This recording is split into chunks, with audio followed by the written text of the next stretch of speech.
I'm used to waiting. Are you? Would you be waiting there too? I'm used to staying. Would you? Would you be waiting?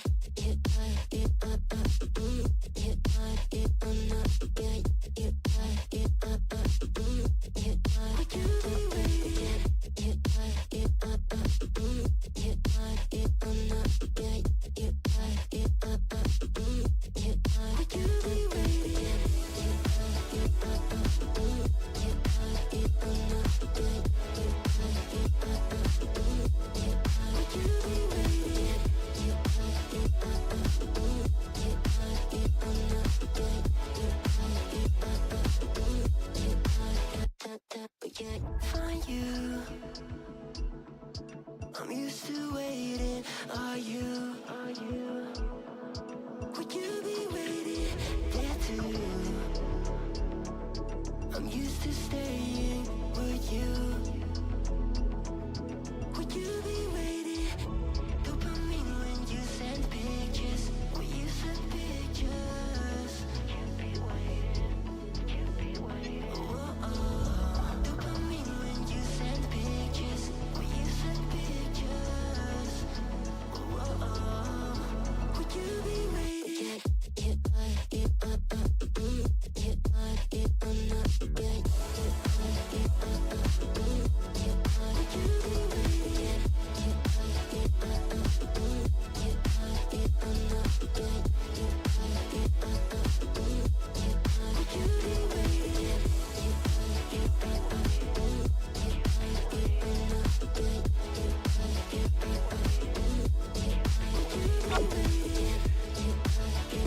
Welcome everyone to another Friday. You know what that means, another Triton-Cup. I am Topic, joined by Moku, and for our round one for you, we have Endless Vacation versus Arrows of Gale. And Moku, how you doing today?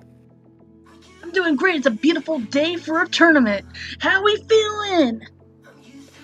I'm feeling nice. Audience probably feeling nice. The players are getting ready to get started. And for game one, I think it's a pretty good game one. I will say it's going to be Splat Zones on Umami Ruins, also known as one of the Tetris pieces of all time. Oh yeah, Tetris pieces. That's kind of Splatoon's game, isn't it? Especially with the third one. Like, oh yeah, let's just not go back with the Splatoon 1 layout. That made our game so memorable. But Splatoon 3 is still fun in its own way. You got stringers now, and Inkbrush has a 3% buff as of like a year and a half ago, which is great. As an Inkbrush man, I feel a little bit faster actually. Yep, good to hear. But, We love those yeah. buffs. We love those buffs. Now, as we go to game one, do I now for Mako Mort? Oh, not Mako Mort. Sorry, for Umami specifically. I want to know how good is Inkbrush in your opinion on this map? Paintbrush is beautiful on this map. There's a lot of flank points, and there's a lot of opportunities to just shark people as they go through the corridors. This is what I call them. Sometimes I like to stay up on mid and just watch people pass by, and then I just jump out like a rat from the top rope. I mean, yeah, that's how Inkbrush plays. They are one of the rat weapons. You have Inkbrush, you have Sploosh, and you have one other. Can't quite remember it, but those are the three main ones. And like you were saying, top mid, especially here, is very, very important. Is very, very helpful because if you get top mid, you can both get both sides of the zones really easily, and also you have like access or not access. You have a very good advantage point or vantage point to the enemy court, which, as you know, is very, very crucial on lockout because if you get court and if you get silo, you get those two, you can just like walk up to spawn. Because if I recall correctly, I think the distance between silo and the spawn point is a block jump on zones. I know in other modes it's a ramp, but I'm pretty sure it's a block jump. So if you get silo, it could be a pretty easy knockout. This is true. It's very snowbally after a certain point, especially when the A team manages to lock out, like you said. So all you need is a really good push and a really good lockout play to win on this map, especially since it's double zones. You could be easily forgiven for letting one person get out and take a zone as long as you have two others able to go out there and get the person to escape. Now, as an Inkbrush, good luck. Yeah, good luck indeed. And I want to talk about that double zone. I think it's not a very out there call, but I definitely expect to see tri-strikes here. Either tri-strikes or reef slider, because both of those can really effectively take at least one zone, which is helpful because on this map, I think a very common thing I don't want to bet and say we are going to see it, but what we might see is like a pencil or heck, even a tri-stringer or a stringer in general, just a type of long-range weapon that can take advantage of silo. If you sit up there, I believe long-range weapons like pencil, like what the tri-stringer, like I think even the Rapid Blaster Pro Deco or the Rapid Blaster Pros can hit from silo to top mid. And I think if you're able to do that, get a couple of your frontliners in with that supporting fire, then it could be a very, very easy way to get yourselves back in. But like I said, I think it being a two-zone map, you're kind of forced to like split your attention, because if you focus on one zone too heavily, that won't mean a whole lot. But we're gonna see as we hop straight into game number one, going with a sticker stamper on the other side, going with a Zimmy and another sticker stamper. So both teams, interestingly, going for a Booyah Bomb, while on one side, Arrows of Gale, very interestingly, no cooler on their side.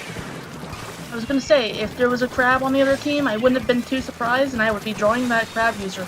But anyways, we've already started with the zone already in neutral. Of course, I stayed neutral before, but so close to taking the zone, and they take it on the side of Arrows of Gale, as 3 go down on their side, leaving an early game wipeout.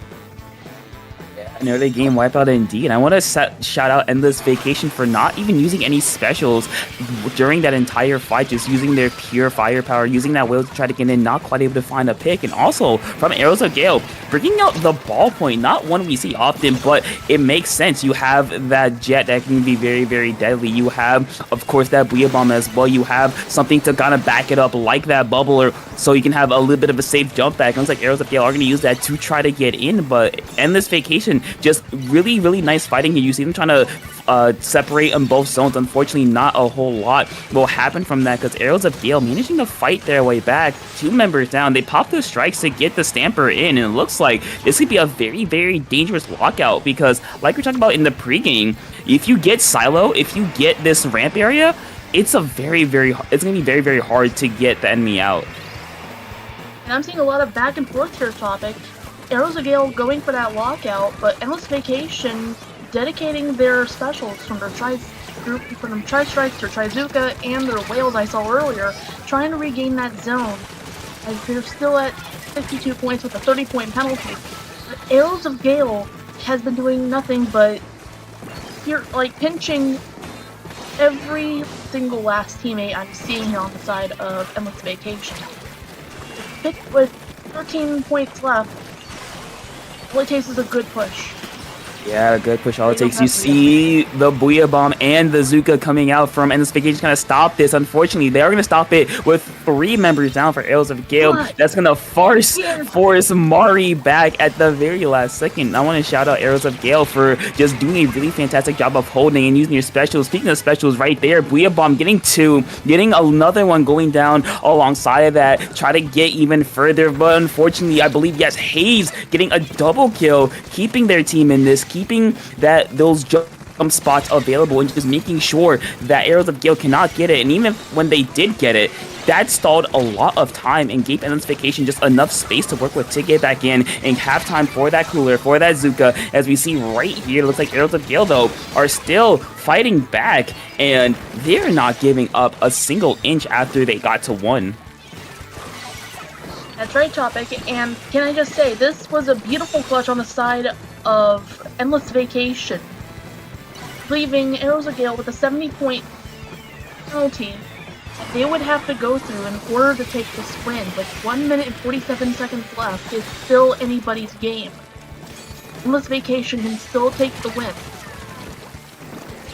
They definitely can, but if you see right here, they've been just losing a lot of fights. They've been getting caught out. Hayes, though, trying to make up for that nice pick there, just causing a big distraction. Fortunately, not a whole lot will happen after that. And Arrows of Gale, they've been on their front foot for the entire duration of this game, as another Jet coming out, causing some damage, getting a double kill as well. Arrows of Gale, it feels like they've just been doing a really good job of getting their members in and getting the advantage that they need. And unfortunately for Endless Vacation, there will be a DC on the board, so now they're in a permanent 3v4 situation here. And with how strong Arrows of Gale has been looking, that might be all she wrote, because a minute to go left in this game. You have to really rely on this Zuka. They did get 1, they did get 2, looking for the triple, not quite able to, but yeah, they're going to lose control for just a little bit here, but able to fight back a little bit at a time. Bronze here, nice job getting another one and keeping them in this,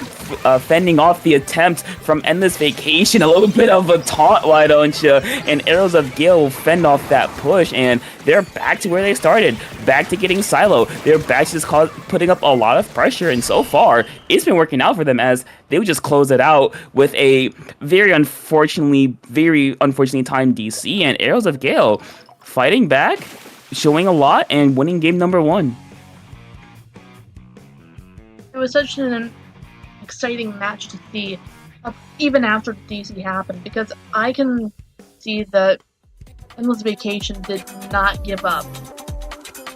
That took the words out of my mouth. Like, what do you think? How are you feeling? I'm still a little bit kind of shocked, or a bit surprised, honestly, that they went ballpoint, because of course it's not one you see very often, but you know, Pencil is, I don't want to say falling off, because it's really not, but it isn't as like ubiquitous as it was maybe a couple months ago. So I like seeing the fact that it's allowing for these different backliners, these different, like, I don't say modes of play, but these different ways to use your backliner. Plus, I think that more aggressive start for them helped with that inkjet, just allowing their team to get in, just allowing them not to sit back. Because I think a big thing with Pencil is, yeah, you have Cooler, but, like, you I don't say you can't affect the fight, but like it's a lot harder for you to do that because you have to stay kind of far away so you don't get picked off, so you don't get like random, so you don't get rushed down because a lot of teams like to rush down the backline. They like to rush down the one giving the cooler. So I think Ballpoint helped out with that. And for game 2, Hagglefish Market, I think they keep it because I can see Inkjet going being really good here. I see somebody using crab on this map. This map in mode is such a classic. It's just not a tournament without it, and I'm so glad Triton-Cup has it. And crab on this map, not only does it have a lot of range, but it has a ton of paint. So even if you don't have strikes, even if you don't have whales, I'm pretty sure you will. But if you don't have anything else, crab tank will probably save you here. Help out a lot too. Yeah, Unfortunately, you still do run into that problem with being flanked. I'm so sorry, I didn't mention that. Nah, you're chill. But yeah, I do see Crab. I think a big hindrance for either team running Crab because both of them ran Booyah Bomb. Both of them did run, both of them did run Sticker Stamper. So I think just that in and of itself is kind of a deterrent. Because if, let's say you pop Crab, where most people like to pop Crab on the tent area. If you pop it on tent, and you see that they have a Booyah Bomb ready, they're going to zero in on your location post-haste. But we're going to see as we hop into game number 2, going with the decav. Okay, very interesting. On the other side, it looks like Arrows of Gale are going to stick with what they have. And very interesting, swapping out that Sticker Stamper for the decav. And it makes sense. You have an aggressive bubble you can put either on the other enemy side of zone or on the ramp. But we're going to see what they can do. Unfortunately, they're going to be the first ones to go down as Arrows of Gale are trying to fight their way forward on this left-hand side. Mari forced to back away into the fire rates of the Ballpoint, and so far, it's going to be a very, very back and forth game. That's right, already at 90-84 as Trizuka went out and helped retake zone. Endless Vacation taking the lead as Fantasy manages to make one team member on the side of Arrows of Gale jump out. I'd not blame you, I'm a brush main. Mid decap going for it, but getting splatted. Already halfway down. What do you think? Yeah, they're going to be halfway down. Using those strikes and that jet combination to just kind of force that zone take. Nice one by Mari to get a very huge kill on the end zap there and getting their team in. And I think for Endless Vacation, their biggest challenge is going to be the Ballpoint there because their only real way to deal with it is Zuka. And I guess technically you can count Whale as well, but you have to watch for that Duke anytime it's going to be popped because you see Endless Vacation, they do have all 4 specials at the ready, popping 3 of them to get into zone, not quite able to take it just yet, going back for that cooler, able to get it, but not quite able to get it right before they get the lead as Arrows of Gale are able to hold on for just 2 points separating these two teams. Duka coming out, not finding another pick other than that initial one, and Endless Vacation, I think their main goal is just brute force their way through, and Arrows of Gale have been doing a really, really good job of just kind of counteracting that. They're not giving them too much space. They're not allowing them to get these flanks off or as successfully as they might have wanted because Arrows of Gale have been doing a very good job of just keeping in neutral for as long as possible. I agree with you. With the score already at pretty much neutral right now, 45 versus 43. Trizuka's come out. Guard the zone. Endless Vacation has that map control, and they have every opportunity to do a lockout here as one on the side. I think that was their mini. I was going to say their Ballpoint goes down. It looks like they're retreating on the side of Arrows of Gale as they take the lead. Endless Vacation already at 36-43. Try strikes are coming out now. I'm seeing Inkjet. What do you think? Yeah, able to get that inkjet off. I think they did a really good job using those tri-strikes to get both the sticker stamper and the bucket in to get the zone. They managed to at least get it to a point where it is going to be neutralized and a penalty will be applied to Endless Vacation, but not a whole lot after, because Endless Vacation, they're still on their side of mid. They are still able to paint the zone. They're still able to affect it really, really effectively, though unfortunately for them, Arrows of Gale is just going to force their way forward, and now back to where they were about a minute ago, where they're in the court, but you have to be very, very wary, like you see right there, of the decaf managing to get a pick, but only a trade, so that's going to really help Arrows of Gale, because you see that they still have that Zuka at the ready, or that Inkjet at the ready. You see that they're able to fight back, but Endless Vacation, however, are just tossing so many bombs at the zone because they can, kind of forcing that space between Arrows of Gale and the zone, but not for long. A flank coming off, getting one, getting two, looking for even more, going up that ramp. One's gonna go down, but even then, it'll be a wipeout on the side of Arrows of Gale and Endless Vacation. You see how fast they're moving. You see how this kind of very aggressive comp can just work, and how they're able to just affect the ramp and just make Arrows of Gale as uncomfortable as possible. And so far, it's working out for them, as they're out of their penalty points. Epic, it looks like they're going for a hyperdrive on the side of Endless Vacation. They're saying, nah, we're taking this win. You already took the first one. Mom said it was my turn with the win. Yeah, it's definitely their turn indeed. I believe we just saw the decaf get a triple kill by themselves, just slicing and dicing like a fruit ninja. All that they want, the bomb's gonna get another one, and that will do it. Endless Vacation fighting back, using, like you said, this hyper dive mentality of just, I'm gonna go forward, try and stop me. And unfortunately for Arrows of Gale, they bent and bent and bent for most of that game, and it finally broke after that wipeout, because once that wipeout happened, the floodgates just opened for Endless Vacation, and they took away the win. I knew the moment that Mint Decaf came out that they had an ace up their sleeve, because Mint Decaf not only has that aggressive bubbler like you were saying, but it's super quick. Like, it's as fast as Charcoal Decaf, but since you have bubbler, it can afford to be more aggressive, and it can afford to fake you out a little bit. Even the fastest weapons tend to have trouble with it. Even long-range weapons kind of get snuck up on by it. So if you need something fast, and you don't want Ink Brush, or Octobrush, you've got Mint Decaf right there. Yeah, you do indeed have that Mint Decaf. As we go to game number 3, Mahi on Mahi Mahi Resort. I think that Decaf stays, honestly, because especially before the water level drops, you have that clear and really easily accessible right-hand path.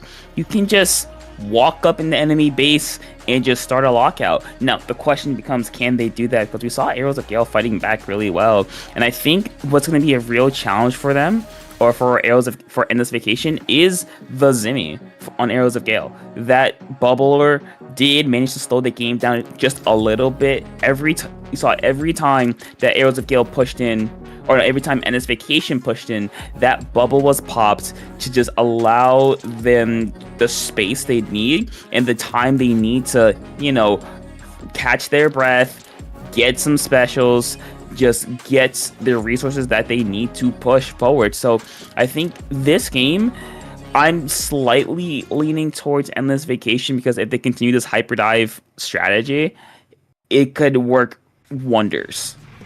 One thing I noticed about this map mode is that the left side tends to be the busiest, so that's something to watch out for. People love to take the action at the left, and the comp stays roughly the same. Yeah, they do say roughly the same. The only switch up is Mari going over to that vanilla wiper for that hammer plus torpedo. So I think that'd be very, very helpful, more aggressive, that more fighting comp to Endless Vacation already taking deal with that zone. decaf. As you see right there, is going to work out in their favor. Endless Vacation already facing a lockout on the side of Arrows of Gale as they take the lead. And Zuka comes out. That a lot has just happened in such a short amount of time, Topic. What do you make of this? I mean, it's just Mahi. It's very small at the beginning, very condensed. A lot's gonna happen. You're gonna see the inkjet going down as well to their role. Just bodies are dropping left and right, and looks like Arrows of Gale will be the victors. Nice shot there by Bronze, and they're able to at least keep their lead and try to get through their penalty points. And now, if you're Arrows of Gale, it's like, can you fend off Endless Vacation? Because you see right here, they're just jumping in, getting fights or picking fights and getting picks sometimes, even though sometimes are working out for them. As you see, Mario gonna go down to try to affect the ledge. Not a whole lot's gonna happen. As Endless Vacation, they are back at it. They were, 3 down about 10 seconds ago? Guess what? They're already back and fighting in this zone. Bronze forced to back away. 2 members of Arrows of Gale are gonna go down, getting one, try to at least help out Arrows of Gale, but Endless Vacation are just bum rushing at this point. They are holding W the entire way, and thankfully for them, it's gonna work eventually, as you see how much of that right side they're focused on and how yellow it is in their color. Endless Vacation taking all the map control as it's really back and forth. Arrows of Gale working to reclaim that zone with their inkjet, their bubbler, taking out one, taking out Fantasy, and those strikes. It's a lot, but they managed to retake it. Yeah, they do manage to retake it, but not for long, because I feel like kind of deja vu from the last 2 games is that anytime Arrows of Gale did manage to take the zone, and this Vacation was just right there. They weren't too far out of mid. They weren't too far away from the zone that what they couldn't affect it though. Bronze putting on for a show, getting 2 before going down themselves. So that'll leave Endless Vacation in a kind of decent spot now, because you know they're on their plat. You know you can get some specials off. You know you can affect them, and you know you're gonna eat through your penalty points. So you're gonna start scoring, possibly getting the lead. But you gotta be wary of that hammer plus that inkjet at the ready. Hammer's not gonna get anything going. The jet able to get one along with that bubble, just going straight for the zone. And this Vacation though, able to take the lead, but not for long. The zone has been ping-ponging between these 2 teams really, as they've just been fighting back and forth over it. And can I just say, Bronze putting in that work with the Slosher, managing to drown out anybody who wishes to step up to the zone, but that still doesn't do much to prevent Endless Vacation to take back the zone. From taking back the zone. It's a lot to process. I'm trying to put it in words that I can understand, but to go down on the sides of Endless Vacation, already a 1v3, at least for the moment. It is a game of tug of war, back and forth. This is my favorite kind of game, where you just don't know who's gonna win. It's anybody's game. All it takes is one good push. The zone goes back to neutral and back into control of Endless Vacation. Yeah, shout out to Fantasy getting a nice double kill to put Endless Vacation in a better spot. Mario popping the hammer, going for a kill, looking for something. No, not quite able to get one. 50 seconds are left in the game, and so far, Endless Vacation, every time they've pushed, they have been slowly keeping Arrows of Gale at bay. They haven't been giving up a lot of space, only what's necessary to keep them alive. One's gonna go down, 2 are gonna go down on the side of Endless Vacation. Arrows of Gale getting the triple as well with the inkjet. 30 seconds remaining, forcing a jump out as well, and now Arrows of Gale will start scoring soon. If you're Endless Vacation, you're looking for that Zuka, you're looking for that decav to get some attention to their side, you're looking for that, you're looking for the 52 as well. So you're looking for those main things and what they can do to affect this game, because right now you're so close to losing that lead. We're going to see the hammer is going to be pop. Fantasy trying to hide from it, able to do it for a second, not quite, able to get the pick as well. 2 points separating these 2 teams, 2v1 in zone, and Endless Vacation, despite they take it despite the last second hoorah from Arrows of Gale. They're able to hold on by the skin of their teeth by 2 points, just avoiding that hammer, killing that hammer, keeping zone their color, and just painting it is gonna work out. And Endless Vacation will survive a scare from Arrows of Gale. That was impressive. Endless Vacation taking the set. Honestly, I I'm really impressed with the strat that they did around 70 ticks in, where they pushed together, because in so many situations, like you saw right there, Topic, a lot of teams like to just stagger in, but all you need is a good coordinated push. Maybe one person distracts Mint Decab or Slosher, maybe another person distracts another one of the skirmishers, somebody else takes zone, or two people take zone. That's one of the many strategies that you can do in a coordinated push, at least on a map and mode like this. What did you think? Did you notice the same thing? Yeah, I did indeed. Like, I especially at game 2 and 3, it was very I won't say hyperdive. No, sorry, it was hyperdive. They just held W and it worked out in their favor. Like we saw that Arrows of Gale, especially game 3 on Mahi Mahi, they're getting uncomfortable because you knew that in this vacation they were gonna just attack. You knew they were gonna keep going. You knew they were gonna keep at that pressure. And I think the switch over to decap did help because you now have a space where you cannot go. And that allowed the 52 to come in. That allowed the shot to get in. They just allowed that they gave them the space basically to just say, hey, if you come in this spot, if you come where I am, you are going down. You cannot approach me. This is true. Anyways, GG's on both sides, and I'm really impressed.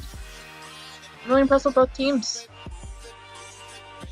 Yeah, I am impressed as well. And that was round number 1. Of course, we're going to have more coming up to you, but we're going to take a very quick break before we come back to you with round 2 of Triton-Cup 119.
And welcome back to another Triton-Cup.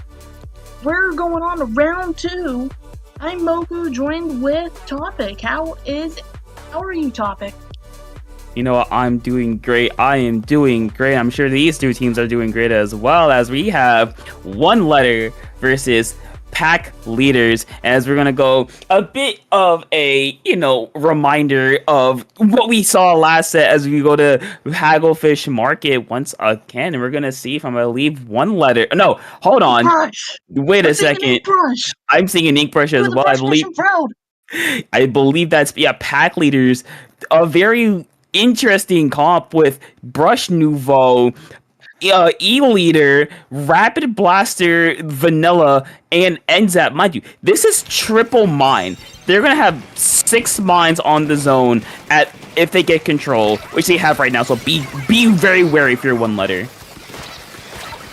That's true, and Ink Mine is not exactly all that friendly to Ink Brush, which can always just step on those. Like, I'm sorry, I popped off way too hard when I saw Ink Brush, but already seeing Pencil take down, or E-Leader take down somebody that was, I'm so sorry, I need to catch up.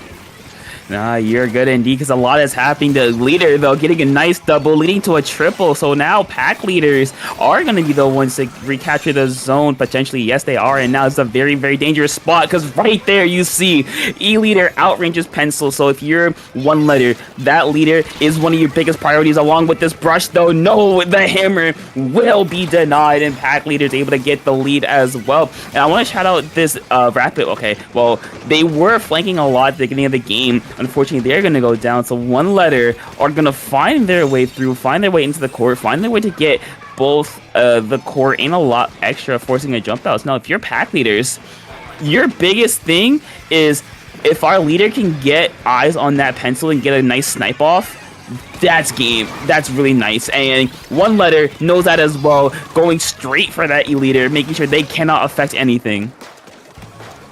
One Letter is attempting that dive comp to defend the zone, but Pack Leaders is out here not having any of it, as 2 go down on the side of One Letter, taking back the zone, but managing to get splatted by... Was that Pencil? Yeah, Pencil. I was thinking E-Leader for a second. Jumping down from Snipe. But Pack Leaders retakes control, Topic. Control, also using those strikes to get the Brush in to do brush thing. You see Apex just sharking as well, looking for their next victim. One Letter gonna pop that cooler to try at least get some forward momentum. Apex popping the hammer. No, Bobby will say, hey, that's my kill, not yours, as Pack Leaders are gonna keep on scoring, getting the lead, and forcing One Letter in a very awkward position, though. Rapid going down, going straight for that zone, as 3 members of One Leader mines are popping off as well to do something here, getting some damage, marking all members as well. And Pack Leaders, they are not that far behind, forcing the zap, not forcing the jump out and getting the pick. So that cooler is going to be very, very delayed for their pushes. So right now, One Letter doing exactly what they need to do. They're getting in, they're getting pressure, because if you look at Pack Leaders comp, their real aggressive option is both that Brush and that zap. So if you can get those two or know where those two are, that's very, very helpful for you, as they're able to take the lead. But Pack Leaders, as you can see, are not that far behind, but they're getting picked off one by one, trying to go for this bit of a distraction play. It's not quite going to work out there. You see, I believe, Edico on that Blaster getting a pick, but forcing them to jump out. And unfortunately, that jump out will be all that One Letter needs. And a very, very wild game there, as One Letter will fend off Pack Leaders to win game number 1. What a comp, I will say. That's right. If you have Pencil, a lot of people will say that Pencil meta has been left behind for a more diverse meta, but Pencil is still your ace up your sleeve if you have the right comp. It can support you with cooler, and it has just about as much range. As far as I know, I'm not a range expert, as E-Leader, or at least I want to say E-Leader, but I've never used Pencil or E-Leader extensively. Yeah, well, we're gonna see because I think both of those will stay as we go to game number 2 on Ship Shape Cargo Co. And okay, we're looking at this from on paper. I think pack leaders does have a really good opportunity here because not only do they have leader, which can sit on top of those that bridge area, kind of look over and kind of keep enemies at bay, but also you have rapid with strikes as well. Because I believe the charge strikes can flip zone, and also you just have if you can get in the court, which is gonna be a big if. Because we saw that one letter, once they were able to get in, just stayed. But if pack leaders is able to get in the court, this could be a very, very short game because you have to worry about not only that rapid getting chip damage, you have to worry about that brush possibly just being in your base, being in your spawn, just kind of harassing your backliner. You have to worry about, of course, that leader, which we saw had got a really, really, really nice snipes in the game number 1. So this could be a very, very dangerous game for actually both teams because we saw one letter, they fought back and won in game number 1 really, really well. It kind of reminds me of Urchin Underpass as well, with the zone being really small. You would do a lot better if you could get the zone from top platforms. Brushes can get the zone if they're just on top left or top right and just swinging in the air. That is a very effective strategy. As we go in our match point, see what changes. Yeah, there's gonna be no changes for one letter. It actually two really big changes for pack leaders, going with the crab. Yeah, the crab charger and Apex switching over from that brush to the carbon deco. Two very interesting changes, I will say. Sticking with that rapid, I do respect as well. Unfortunately, they're gonna go down first, and one letter taking the offensive right away as S here just in the base fighting. Unfortunately, they are gonna go down, but that gives one letter enough chance to get something going. Unfortunately, 2-3 members are gonna go down. In fact, the pencil just trying to fight for their lives, managing to jump out just in time. And now, if you're pack leaders, you're looking really good here. You have strikes up in the court. You can possibly get both Vitamin and Apex in, able to finish off one kill really, really effectively there. Although, unfortunately, that bridge is not secured, and the bucket taking full advantage of it, getting a nice triple kill for one letter. Unfortunately, pack leaders did not get that bridge. So, hey, guess what one letter did? They just walked up, got a triple kill, and now pack leaders are on their back foots. I just love one letter's opening. They said, we're gonna dive in there, frame one, send our roller in there, send our 52 gal. But all it took was for pack leaders to see through that and say, nuh-uh, we're taking back zone. But already they're fighting for it as one letter keeps lead. And can pack leaders take back the zone in time? But it looks like one letter is going for that lockout. With 15 ticks on the board, what do you think's going to happen, Topic? Not a whole lot for pack leaders. Apex is the last member in zone. They're going to go down. Vitamin's down as well. Strikes a second too late in one letter. Will, I believe, I don't think it's 100-0, but it's like very close. I think it's like 85-0, something like that. And one letter, once they got in, like you said earlier, they got in, they got picks, and they just kept the pressure up, and it worked out really well. Plus a fist bump on top of that. So very, very good from one letter. Pack leaders, unfortunately, they just kind of, I don't say crumbled under the pressure, but it kind of happened. It just, once one letter got the 52, got the bucket in there, once they were able to get in court, everything just fell into place for one letter. And unfortunately, pack leaders, they were just a second behind. They were just a step too slow, and one letter just got the jump on them. That's right. Both teams did so well, and I'm so impressed with both teams. GG's both of you. All you need is a strong opening sometimes.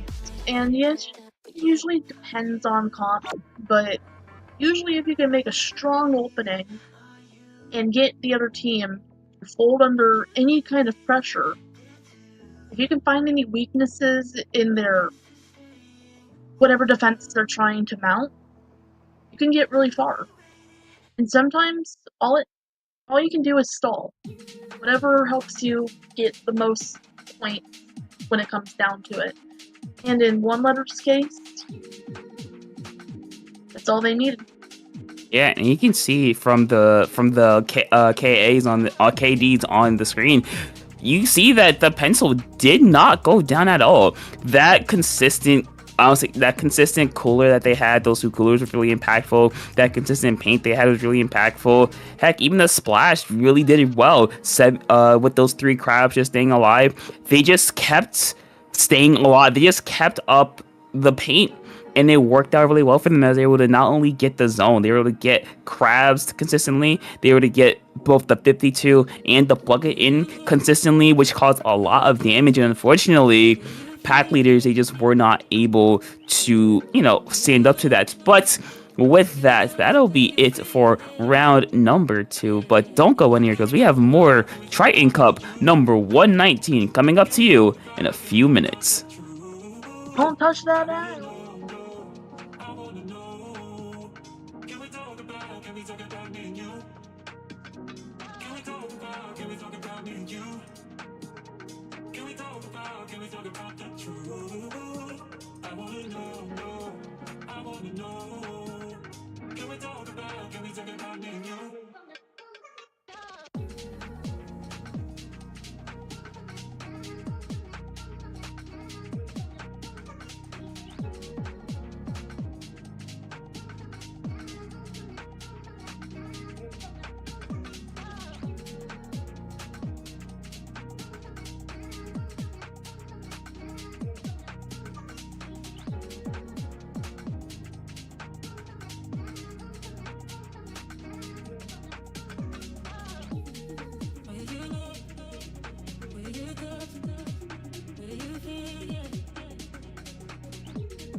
Can we talk about the truth? I wanna know, I wanna know. Can we talk about me and you? Can we talk about me and you? Can we talk about the truth? I wanna know, I wanna know.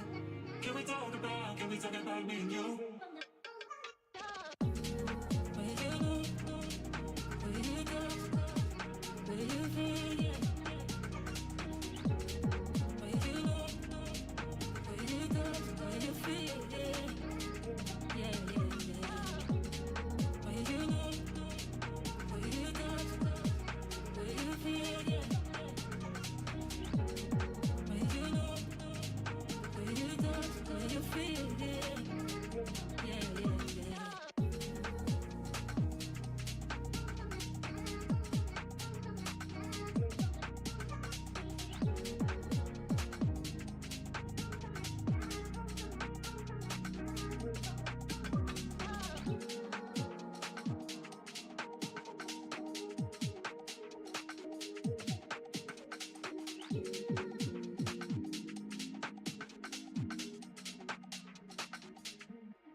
Hello, everyone. Welcome back to another edition of Triton-Cup number 119. This time we are back with our winners quarterfinals. We have a team we just saw win with a very kind of, I would say standard, but a very good comp in one letter versus a team we haven't seen yet, Zipcat. I am Topic, joined once again by Moku, and for you today, we have game number 1 starting almost immediately. Yeah, they're ready and raring to go on Makomar. You're going to see very identical comps. The only change is gonna be Nom Nom going with the Nautilus, and S going with the 52. So other than that, these are mirror matches.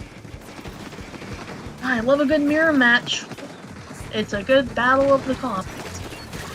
Already starting out with Zipcat taking the zone, framed 1, Nautilus advancing, guarding Pencil. You gotta love when Nautilus and Pencil get together. They might dominate this, but it is way too early to call. What do you think?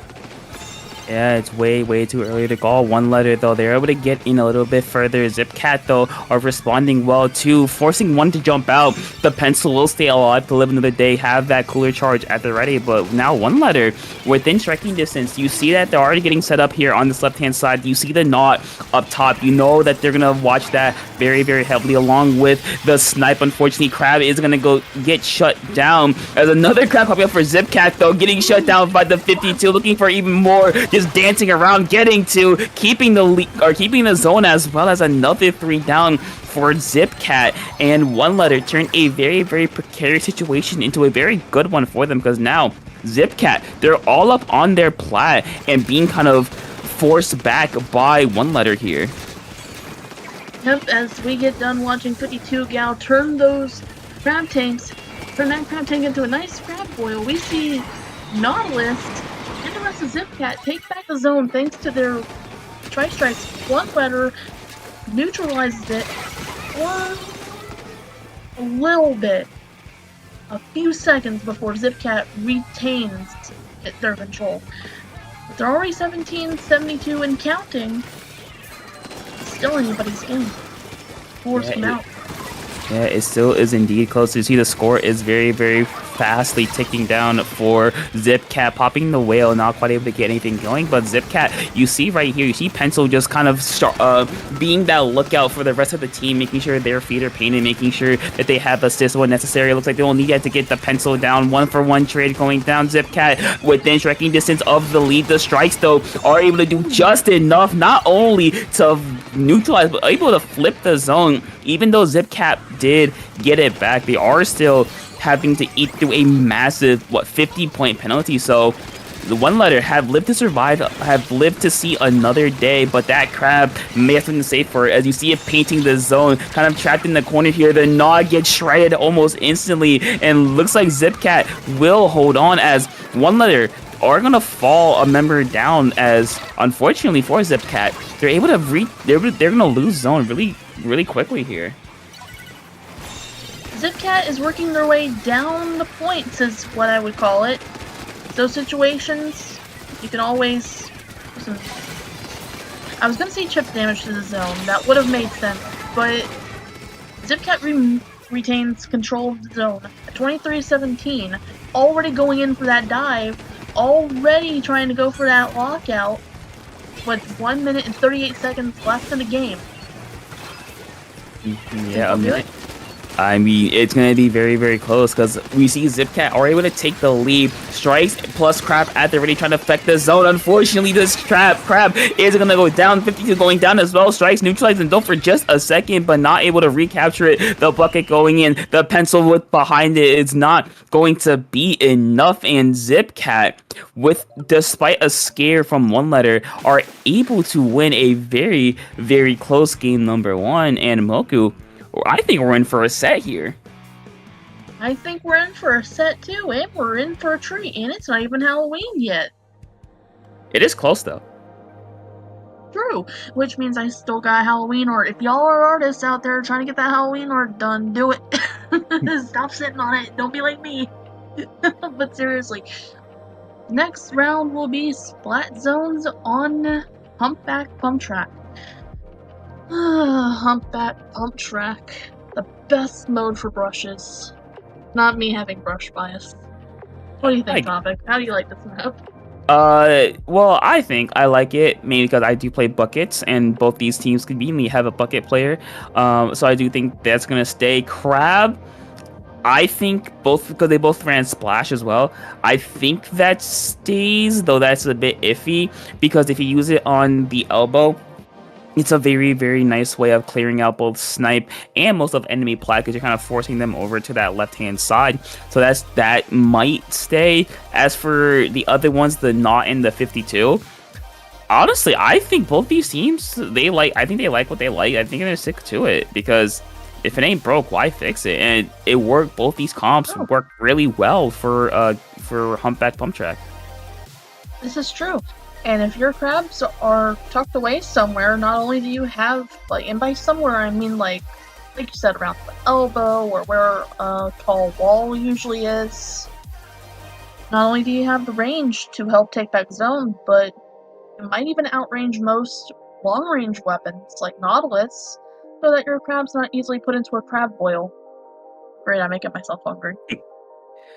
I mean, yeah, that crab boil is going to be a bit of a deterrent for both these teams. I think mainly it's going to be a deterrent for one letter because Zipcat just does have that rain from the Knot if they do decide to bring it to kind of make Crab's life just a living hell, because if you pop that rain, you're kind of forcing that Crab into ball mode and forcing it kind of away from affecting the zone. But we're gonna see going over to the screen 52 and going over to the screen Tri-Slosher. So yeah, both these teams have the same idea. Just pop the screen mainly on, I will say, snipe or bunker, and let the others go to work, as both of them going for screen and both teams going for a very quick fight in mid, 1-for-1 trade on both sides. So we're gonna see how those weapon choices affect the game. Already back and forth. The zone is staying neutral for now, as both teams are lobbing their attacks. Already one letter taking zone, losing it to Zipcat almost a second later, with price strikes coming out. It is an all-out war as I was going to say the Zipcaster, but the screen comes out. Zipcat, of course, takes the zone, which, honestly, they're going for that lockout I was half expecting. Yeah, I think they were going for it, but one letter are going to very, very easily respond, popping those strikes as well to get the 52 in, along with that screen to kind of force the members of Zipcat back. You see that Crab on that right side just raining down fire on Cubby and Snipe. The bucket going in as well, go in and go down. Tri-Slosher though just staying alive and being a thorn in the side of one letter for as long as possible, getting the pick overall on the Zuka here, but very, very back and forth as one letter are trying to do what they can to try to get back in. But Zipcat, they've been doing a really good job of both fighting around each other and just getting picks or getting trades when necessary, because the more time that runs off that clock, the better it is for them. And I'm noticing that they're using screen on the side of one letter to make the other team Zipcat move, which is working vice versa, as we just saw here. However, one letter manages to take the zone after Zipcat had been guarding their territory for the longest time. Now, running down the ticks. 37-72 right now. All it takes is a good hold and a good push, like every other game. Like, that's the whole thing about it. That's all you need. Tri-Strike's coming out. It's gonna be a close one.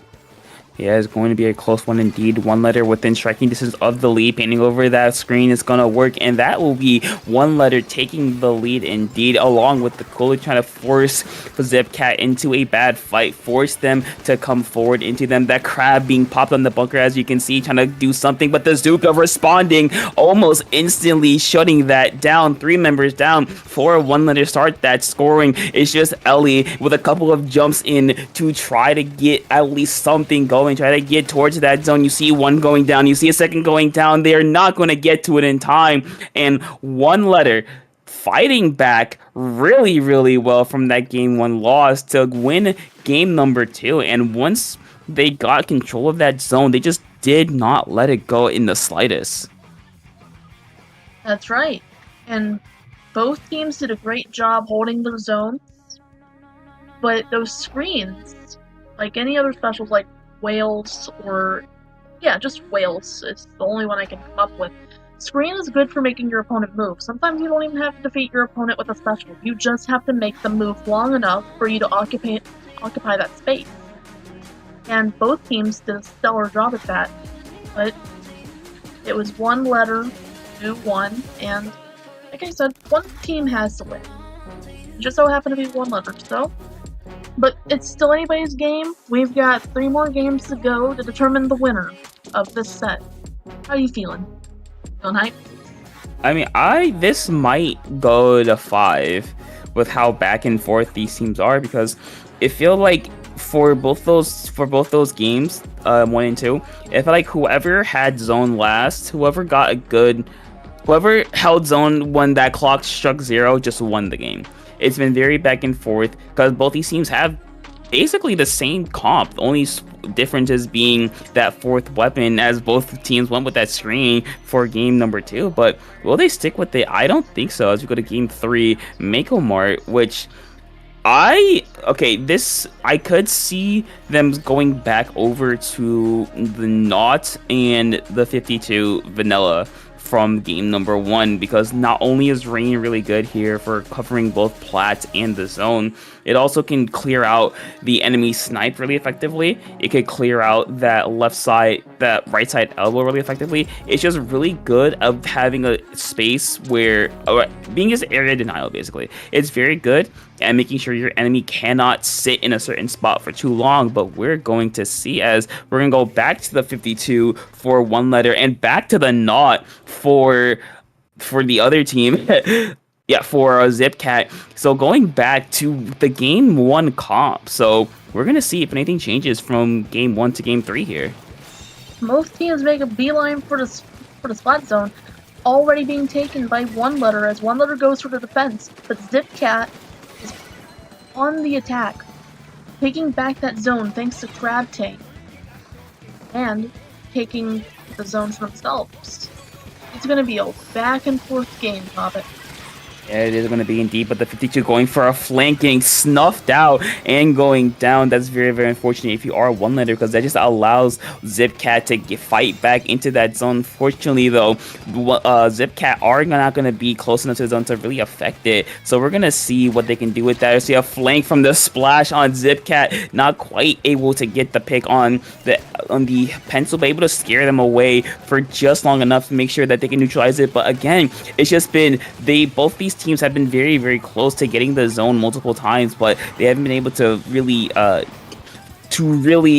capture it. But we're gonna see right here that Zipcat gonna try to do that with the Rain, with the Knot, trying to just paint over as much as they can, but 1 letter just gonna shut that down. And credit to 1 letter for shutting down these attempted pushes by Zipcat time and time again. That's what allowing them to get down to 40 points remaining. But unfortunately for them, Zipcat popping that Crab along with those strikes to force their way back in is gonna work for just a second, as they're able to flip the zone with only the strikes. But just as quickly as it flowed one way, it'll go straight back to 1 letter.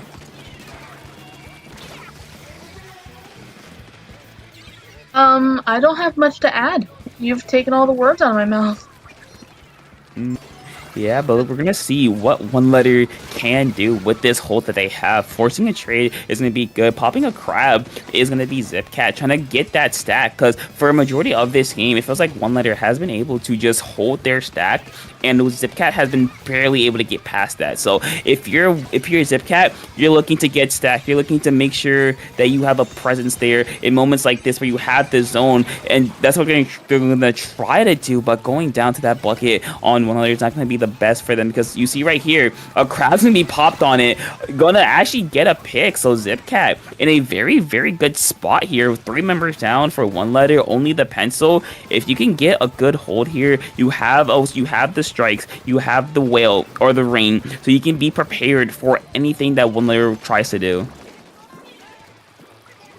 Zipcat on that defense, like you said, 48, 23, 4's out. It's a lot of back and forth like usual, and I just don't have much to add except the Tri-Strikes come out, but do nothing to take back the zone as Zipcat takes the lead. Grab Tank is ready. Makes me wonder, now they're gonna use it. That's awesome. I didn't mean to say it like that. I was like surprised. I was like, Brave One, let's go. But Zipcat takes it. But it was best of 5? Yeah, it's Yes, best of 5. it is best of 5. So one Here letter we go for will. game 4. Yeah, one letter will have another opportunity to at least tie this up. But I want to shout out to Zipcat for basically at that last like minute of the game, they held zone, and what you saw almost immediately is they had their specials, but they didn't pop them instantly. They had whale, they had rain, they had strikes, they had crab, but they just waited for one letter to get desperate because you saw that clock was ticking, and it was ticking very, very fast. It went from 40 to 20 in a couple of seconds. So I think Zipcat used that desperation to force him, especially all into that far right side of plat. I believe they got 2 or 3 of them down, so they just kind of held zone from there and got the win. So shout out to them for a very, very clean ending. Yeah, it was like lulling them into a false sense of security that it's like, oh, yep, here's all of our specials. Just sign here. Oh, you're not gonna sign? Well, here, have them anyway. But loving the last second crab, loving the clutch. Just both teams are engaged in this tug of war. I would not be too surprised if One Letter and Zipcat had any history together. That could be a potential storyline we're seeing here. Yeah, I wouldn't be surprised either, but we're gonna go to game number 4, Robo Ramen, and honestly, they might go back to what they ran in game 2, which is both the teams ran screen, because screen can be very helpful here, especially on the zone, because your main way in is that really short ramp. So if you can like throw a screen like right at the beginning of that and let it just move forward, you're kind of forcing your enemies both off of the zone and like down towards that little track underneath the zone. So that's very helpful there. It's also really good on offense, mainly because if you can get to ramp, the enemy ramp, and pop a screen like right in front of their base, it'll be very, very hard for them to do anything basically. But we're gonna see as we hop into game number 4, sticking with, I think, yeah, both these teams, never mind, they like what they like. No changes on either side, so let's see what changes in game 4 here. And I was gonna say, when you use screen on zone, that's also a benefit to whoever's throwing screen, because if you make your opponents move, now you have enough time to get to the zone, since the entrance can be a little bit long. But as we're seeing right now, Zipcat is going for that lockout with Slosher already drowning the competition, jumping back. Stellar work on the part of Slosher. Trizuka poking in, but not getting too far. They are all ready for that lockout. Yeah, I just want to credit Zipcat for how fast they are moving and how quickly they both took this ramp and how quickly they're just able to get these picks. You see the specials coming out as well. Strikes trying to capture that member for the 52 on the side of Zipcat in a very awkward position here. You see them try to go for that zone. They're going to get caught out. They're going to go down. 35 points remaining for Zipcat. Crab coming out as well. Just continue to put on the pressure. I think One Letter, they've barely been 4 members up this entire game, as Zipcat just putting on so much pressure, so much aggression. Looks like they're finally going to be at least pushed back for a second, but they're not going down without a fight. 7 points remaining, just painting the zone as wildly as they can. They're going to fight and fight and fight. Strikes coming out, Zuki coming out, getting a nice double kill to push them back. The clutch will happen in One Letter, despite the mountain they find themselves on at the foot of. They're going to start their climb and fight back, as Zipcat are now going to be the ones on their back foot. One Letter putting them on the back foot, but Zipcat coming back like, that dark snowball that you're pushing back on us, so we're sending it back. But One Letter using that Trizuka, poking at the other team, Zipcat has been seeing through their tricks thus far, Topic, and it seems as if that they're going to be holding it for a long time. But with 2 minutes and 53 seconds, it's anybody's game. All One Letter needs is to throw that snowball back, and it'd be downhill for the rest of Zipcat. But Zipcat is putting up a fight. I mean, yeah, you expect nothing less from them trying to play up a fight. And you see that crab being popped as well to try to clear out that ramp area as they've been doing so well effectively. The 52 gonna get a pick on that bucket. No! Fruk staying alive and keeping Zipcat in a very good spot. Getting a nice one, a nice two. Nice looking for double. even further. That jumper, very unfortunate timing.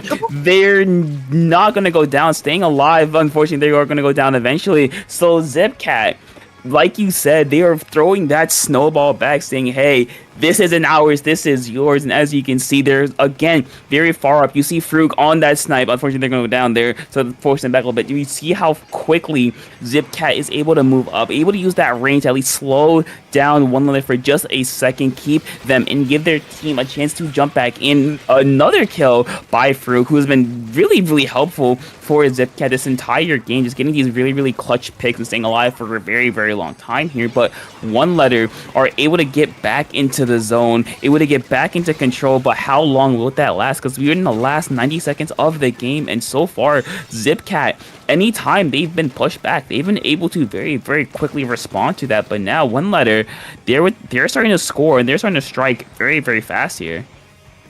Remember when I said that these two teams might know each other? And the thing that gives me that vibe is the fact that they always seem like 4 steps ahead of each other, reading each other's movements as if they've seen this before out of each other. And with One Letter breaking out of their penalty, all they need to do is hold down the zone, and they'll take lead. They'll take this one if they can hold it down. But almost losing it last second, taking this match. Yeah, One Letter taking the match despite being down. Won a game 5. Yeah, they were down 93 to 7. Fought back. They broke through the siege that Zipcat put on them, and able to fight back and win game number 4. Like you said, forcing a game 5. And wow, what a game from One Letter there. Give it up for game 5. We're going to game 5. Woo! But seriously, there's a lot of back and forth. Yeah, that's been true for the rest of what we've seen so far. Like, what we've seen so far, yeah, lots of back and forth. But I'm really seeing it. I'm really seeing the whole. It's like they're playing 5D chess, and we're not privy to it. I feel that both these teams. It is one of those matches, and it is so fitting for quarterfinals. But we're gonna see Game 5. Yeah, game 5 indeed. It's gonna be one that we see very, very often. Another community favorite Tetris piece in the game, Barnacle and Dime. And I think whenever I see this map, there are 2 things I think about. It's Plat. Can you take Plat? Can you hold it? And Snipe. Can you take Snipe? Can you hold it? I think if you get those 2, that'll be very, very huge. And for both these teams, they both have a crab. They both brought a crab for all 4 games. I'd be surprised if they switch off of that. They both had a pencil. I'd be surprised if they switch off that as well. So I think that if they get their pencil, especially on either the enemy Plat or enemy Snipe, it could be a very, very long game for the other, because this map, once you get up to that top left side, is very easy to lock out on. Exactly, like I was just about to say. On this map, compared to any other map or many other maps that I'm familiar with, like you said, it's very, very easy to get locked out and hold pressure. So what you would need to do is, like in any other situation, coordinate a strong push. Like, always get specials, and you'll go far. Because the snowballs on this map, things get really snowbally. You can push them back easily if you know what you're doing. But already we're opening up. Do you see any comp changes? No changes indeed. You know what they say. Yeah, if it ain't broke, why you fix it? Don't Let's fix see. it. Let's see what these teams decide to open up with. I think the main thing is looking out for a street. Look out for a street like you did right there. That's going to be a very, very quick kill. And you see how quickly they're move up off of that 52. Get another one's crap or Azuka coming in as well to kind of coalesce onto that. And you see just how fast one leader has been able to go from getting the zone to just completely taking over both of Plat and Street onside of Zipcat. And you look at look how yellow this side of the map is almost immediately. And we're at 40 seconds to the game. One letter's keeping that map control, but Zipcat is fighting back, fighting amongst the tri-strikes, not giving up, clutching it before they could take more off of the scoreboard. Stuck at 44 with a 43 penalty as Nautilus occupies their plat. And they're going for that lockout like the rest of the matches before. And now they seem to mean business here, Topic. But one letter has that Trizuka.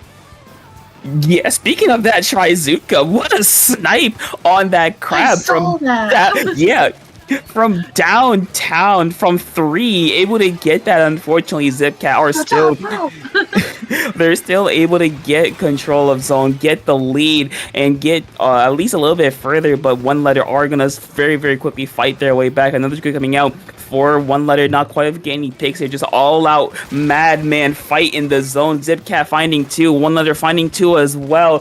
Looks like Zipcat will be the victors potentially. No one has yet to cap the zone here. Crab on the zone, try to at least force something, and one letter fighting their way back, able to get it for just a second, but not a second longer, as Zipcat, despite the pandemonium that just happened, they're able to just get a couple of picks and fight their way through and get back into a spot where they want to be. You see they have Street, you see they're looking towards Snipe, you see they have Plat as well. They're just putting up a lot of pressure. Bucket doing what Bucket does as well, just making sure that one layer has nowhere to work with, and so far it's working out really, really well for them. All one letter has to do is make a singular great pick, and by that, taking out their Nautilus if they can.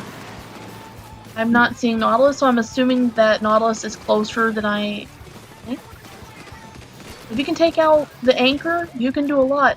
But speaking of anchors, one of them takes out 2 so far. 2. That and will... Zipcat takes game 5.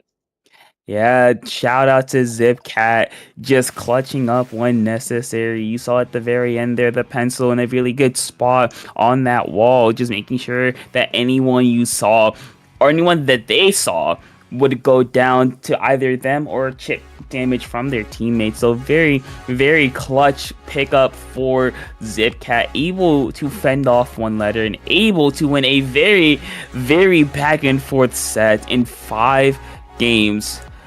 Wow, that was a really good one. That was so entertaining to watch. GG's both teams. I would be so surprised, but not surprised at all if it turns out that these two have a history together. Like maybe they're scrim partners, maybe they used to be one team but split off into a few others, or maybe they're friendly rivals that go way back to Platoon 2. Who knows? I'd like to see their storyline. Yeah, who knows indeed, but both these teams, they just played really, really well. They just really had kind of chemistry together. We saw that they had pretty much mirror matches the entire game. The only changes really were that one team decided to go with a 52 and a shot. Another team decided to go with the splash and I believe a knot. So very similar comps. Yeah, as we're going through this order now, very similar comps, but they managed to play it just a little bit better. They managed to get, I think what really, really helped in game number 5 was that I know it's a little anticlimactic, but the rain really helps, because even if it didn't get any kills by itself, just that chip damage really did help, along with 5 crabs from the splash, just keeping up that pressure, keeping up that chip damage, keeping up just endless barrage of fire on to one letter just really worked out for Zipcat. But with that, that'll be it for our quarterfinals. But don't go anywhere because we have our winners semis coming up to you on this edition of Triton Cup in a few minutes.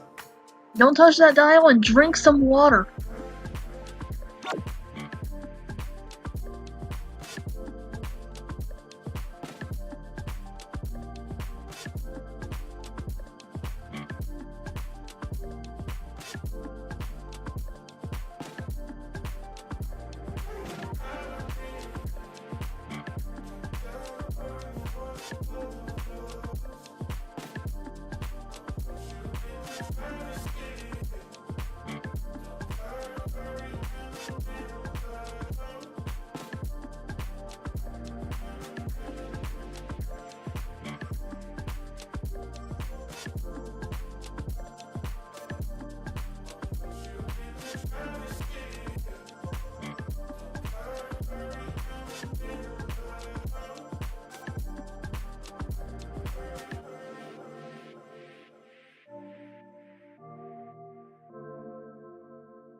Where you look, where you touch, where you feel, yeah. Where you look, where you touch, where you feel, yeah. Yeah, yeah, yeah. Can we talk about about, can we talk about me and you? Can we talk about the truth? I wanna know.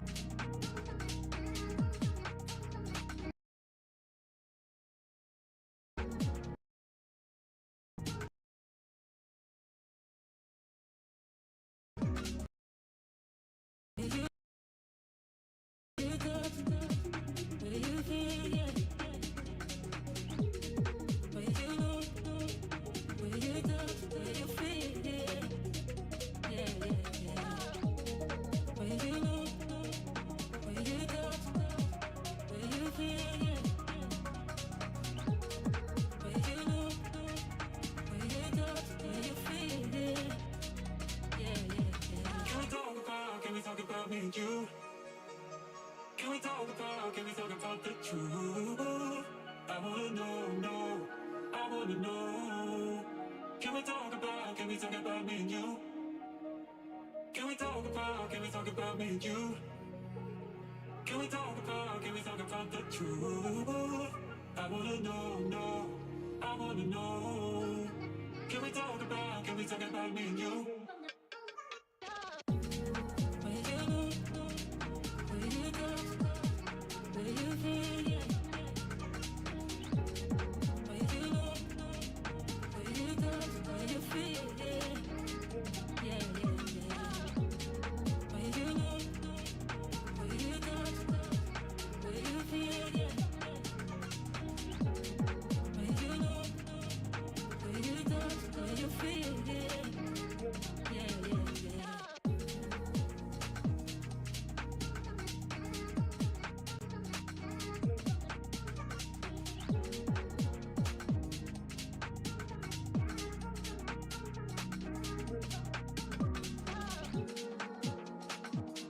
Welcome back to. Well, I forgot the number of the Triton-Cups that we are in right now, but 119. Sorry. Welcome back to Triton-Cup 119. I'm Moku, joined by Topic. I hope y'all got your waters because these next fights are going to be intense. How are you feeling, Topic? I'm feeling great. I'm feeling fantastic, and I'm ready to watch because this is a 2 versus 3 matchup, which is number 2 seed. I woke up to play Splatoon, or as we so eloquently put, I woke up for Splatoon.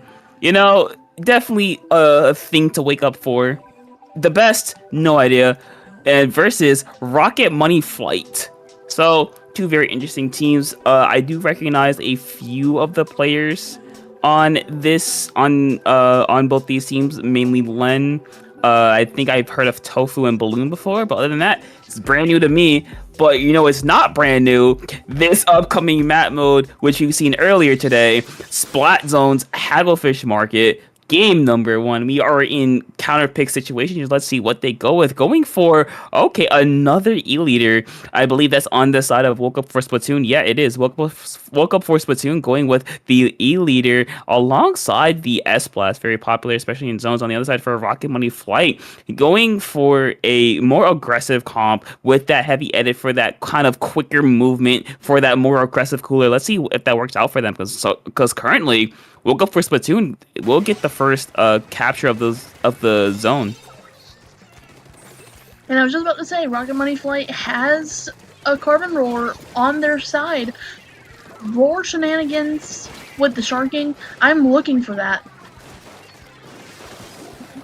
But yeah, as of now, Rocket Money Flight has the zone, but Woke Up for Splatoon is working on taking it back with a strategic rain or Ink Storm. What do you think?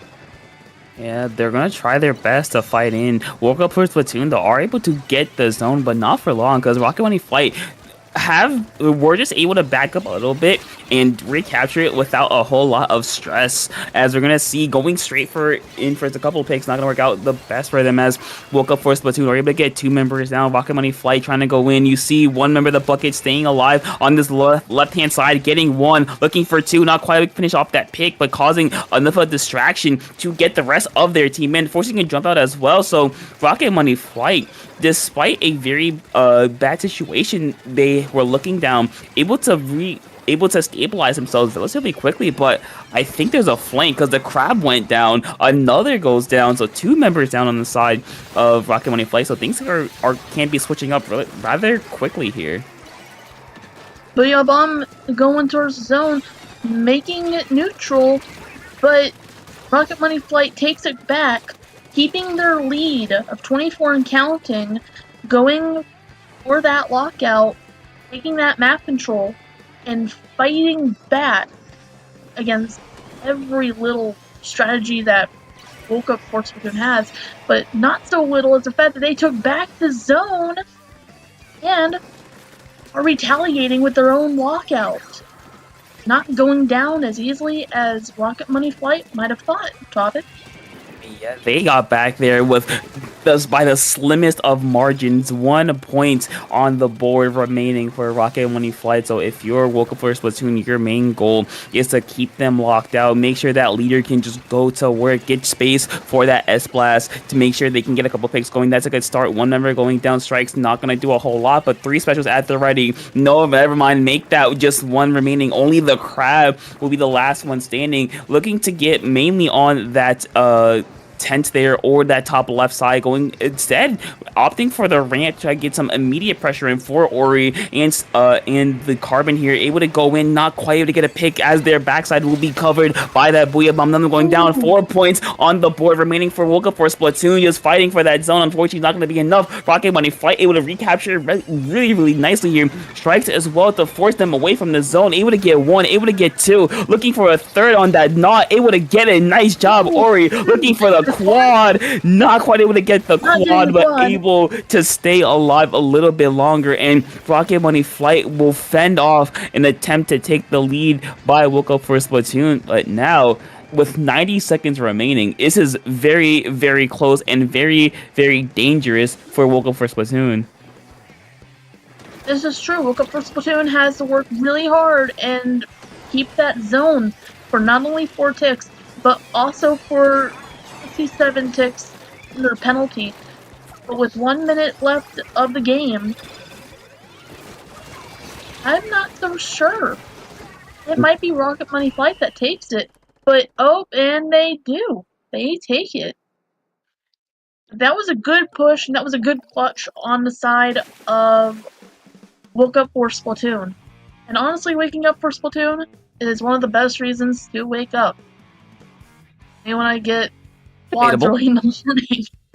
Debatable, but yeah, shout out to Rocket Money Flight, I will say, for just at the very end there, they just caused so much chaos that allowed the Carbon Roller to just get in and cause some damage. I believe at the end it was a double.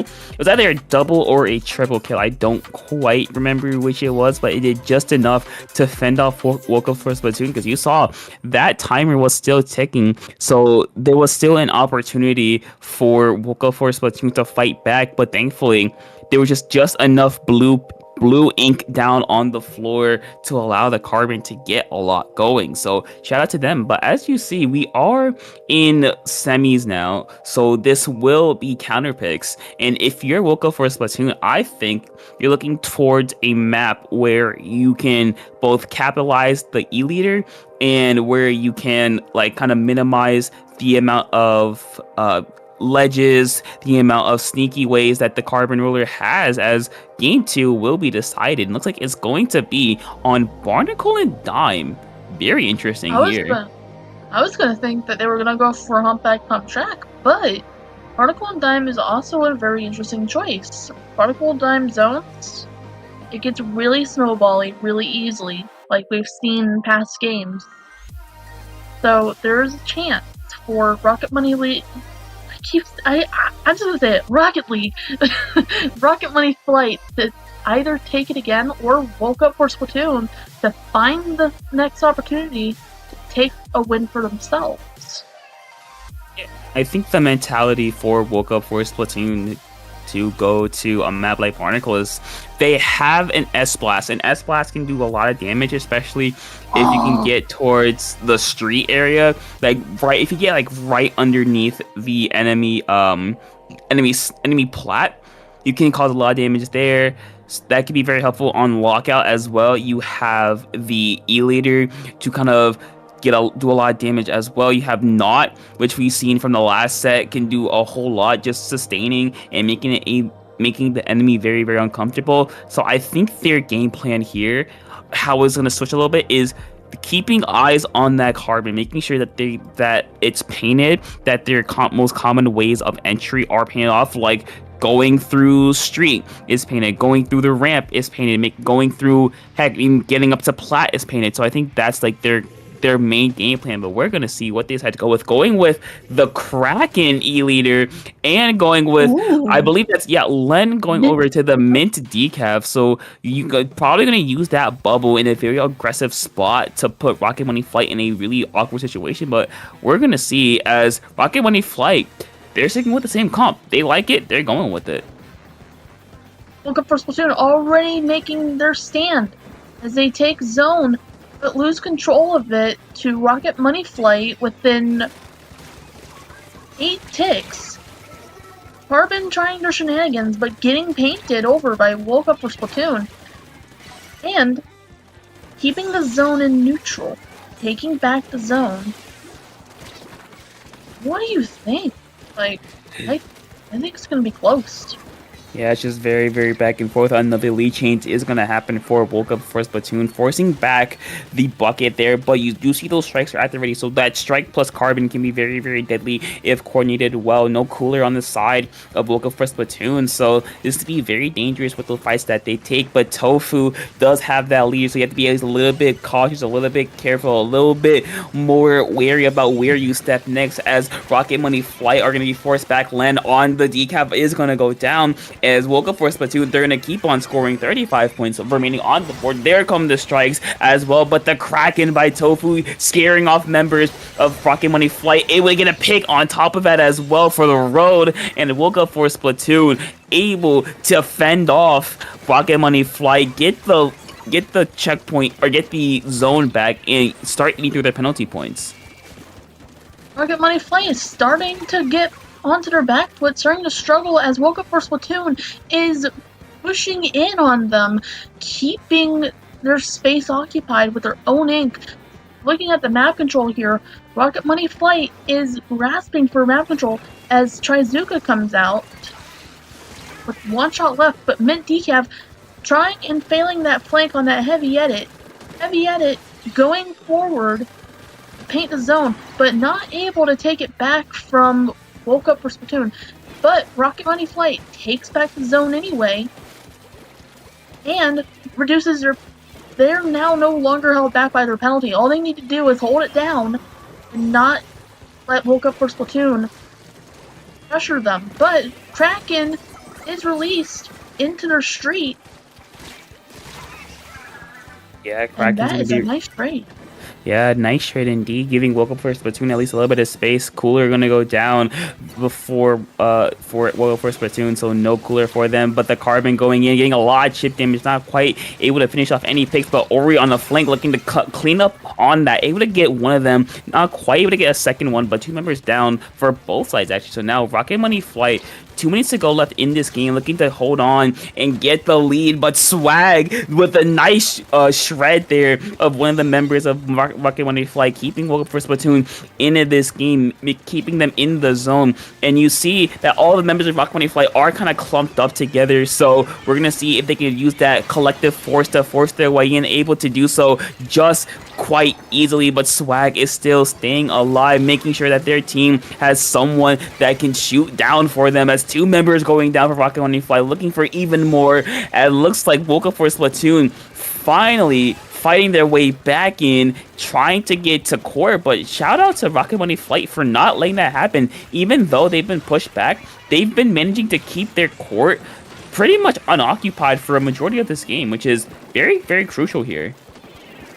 Indeed, once you have your court taken over, it gets really snowbally. So that's how they've been preventing the lockout from mostly holding on the side of Woke Up for Splatoon. But Woke Up for Splatoon almost takes the win, but it was a clutch on the side of Rocket Money Flight as Kraken goes back to where it came from. Honestly, I don't know what the term is for when a special is, but here we are with Rocket Money Flight fighting back, taking back the zone, or at least trying to. There's Splash working for it, putting in the overtime, Crab coming out, but Very not. Oh, woke up for Splatoon takes this match. Yeah, woke up first Splatoon, able to take that match. And also, shout out to both Len and Tofu for the just actually and Swag. Shout outs for some very, very clutch plays, swagging some nice kills in the middle there to keep Woke up first Splatoon in control. Len just being a big distraction as well. And Tofu, some really, really nice snipes. We saw a couple of them on screen, but also a couple off stream where it was like they were just in the right spot. They got someone by their pinky toe and just got the pick off of it. So really shout out to them and showing a lot of fight. So now we have at least 4 games here, as now the ball is back in Rocket Money Flight's court, and we're gonna see what map they decide to counterpick to. That's gonna be a tough one. Well, considering that Rocket Money Flight, I think they might try to go for a more, what's the word? I think they'll go for a map that has a lot more terrain. Yeah. Because Marvel 1 Dime didn't have a lot. And what was the last map? Hagglefish Market did have a lot of geometry as well. So I'm thinking they're going to choose a map with plenty of terrain, plenty of elevation. I think that would help them for some reason. I just have that feeling. It's just that kind of vibe I get. What do you think? When I saw Rocket Money Flight, I saw they had a carbon. I thought of 2 maps in particular. I thought of Mako Mart and I thought of Humpback Pump Track, which can really take advantage of, carbon being very mobile, very shifty. I think it also helps with dealing with the E-leader because you don't have as easy sight lines. You can kind of dip under cover, kind of use the slopes to your advantage here on either map, honestly. So we're gonna see. That's my guess, and I was right. Going to Humpback Pump Track, Rocket Money Flight, trying to take full advantage of that carbon, possibly that bucket as well. They do have bucket player. Humpback's very good for buckets. We're gonna see what they decide to go with, and I think for Woke Up for Splatoon, I think Len will possibly go back over to that S-Blast because blasters are good on this map. Booyah Bomb's really good at both clearing zone or bunker or snipe, and leader, it might stay. That I'm iffy about. I think that's why they decided to go here, because leader is, while a good choice, it's not the best choice you can go here. Indeed, E-Leader does have a lot of range, but you're also going to need a lot of cover, and if you have other long-range weaponry like Nautilus or Crab, you can easily get found out and splatted. But if you know where to put yourself, you could be a great anchor on this map. Already, I'm not seeing a lot of... Are you noticing any major comp changes? At least any major minor ones? No? Nope. Alright. Sometimes I miss things. But already making a beeline for that zone with Rocket Money Flight, taking it, and Woke Up for Splatoon, fighting back as the cooler comes back out, frame 1. But not making a dent in the zone right now. But Mint takes out 2. Mint's cleaning up very nicely up here as Woke Up for Splatoon finally gets the opportunity to take back the zone. So, what do you see? I see just a lot of space being taken, a very aggressive bubble and rain to kind of force that Kraken or that Crab into a very peculiar predicament, not quite able to get a whole lot going. But you see Zuka from the far left side getting one, looking for a second, along with the strikes. It's causing a lot of chip damage on the board. But Rocket Money Flight able to recapture the zone for just a second, giving Woke Up for Splatoon a penalty to work with. It's better than nothing at all. Just complete fighting over this zone here. Ori going to 1v2, trying to keep themselves alive, not quite able to do it as Len will clean up that kill, giving Woke Up for Splatoon something to work with, but no, 2 members going down as Kurabo is able to finish up that kill, and now Rocket Money Flight in a good spot. They have a Crab, they have the strikes, they have just enough to kind of harass the plat of Woke Up for Splatoon very, very effectively here. Rocket Money Flight keeping that zone, defending it, taking the lead as Trizuka comes out. Carbon shenanigans. I call it carbon shenanigans, but Woke Up for Splatoon working on taking back that zone, but Rocket Money Flight saying, nope, this is our zone now. Going down to Wave Breaker. Wave Breaker is such a special. It is the special of all time. But Elite are making their way over as Rocket Money Flight just keeps the zone for themselves. That defensive bubble coming out on the side of Min, but being unable to clean up the zone. It's taken down. It is taking down indeed the Crab to kind of secure that win, and Rocket Money Flight a very, very nice win. Also, I want to shout out the reason why that they held it for so long was, yeah, look at that map control. Also, shout out to Ori on the bucket. It was while this it was about when they had like 30 something points remaining. Ori got a triple kill on the bunker, leaving only the E-leader by themselves, which allowed the rest of their team to kind of get in the good spots, get bunker, get paint for special, just get Woke Up for Splatoon in bad spots, and that's exactly what happened. And I think Ori kind of basically, I don't say single-handedly won, but they single-handedly like kept the game in favor of Rocket Money Flight. So shout out to them. Yeah, really impressive too. And like I said before the match started, I said that I thought that they would benefit from a map with a lot of geometry and maybe some elevation, and Humpback Pump Track didn't really come to mind. I was thinking something like, not Crab Lake Capital, but Scorch Gorge Museum and Fortune Underpass. Fortune Underpass, not a lot of people like it, but I think it's pretty cool for some comps. And that's exactly what we see here. Yeah, and exactly what we see is going to be our next counter pick is already ready. It looks like I Will Go For Splatoon are going to be very going to go at it as we go to another similar-ish map to what they picked in game number 2, which is going to be Umami Ruins. And I can see the vision here because you have that leader, and presumably they're going to stick with the decav. And I think if you get leader on mid and get that decap on the ramp to the enemy base, or at least in their base area, it could be a very, very deadly position for Rocket Money Flight. And Bubbler has the double. I'm sorry. I forgot what the word was. It also serves as a beacon, which is something that we all know, but it's something that many of us might forget. That's like, oh, it's just a force field. No, it's also a beacon. So if you're able to put a bubble right in mid, now you have more people on your team that can jump to you, be safe, and clean up after your enemies on the zone. Clean up your opponents that easily, but you also have 2 zones to look for. We're already diving into it, with both teams making a beeline for mid, with Rocket Money Flight taking one side, Woke Up for Splatoon taking the other, as how it naturally goes down in this kind of map mode. But it seems like both the zones are kept in neutral, with no ticks from being counted right now. Carbon shenanigans, frame 1, as 1 goes down, 2 goes... Everybody's dropping like flies, frame 1 right now, Topic.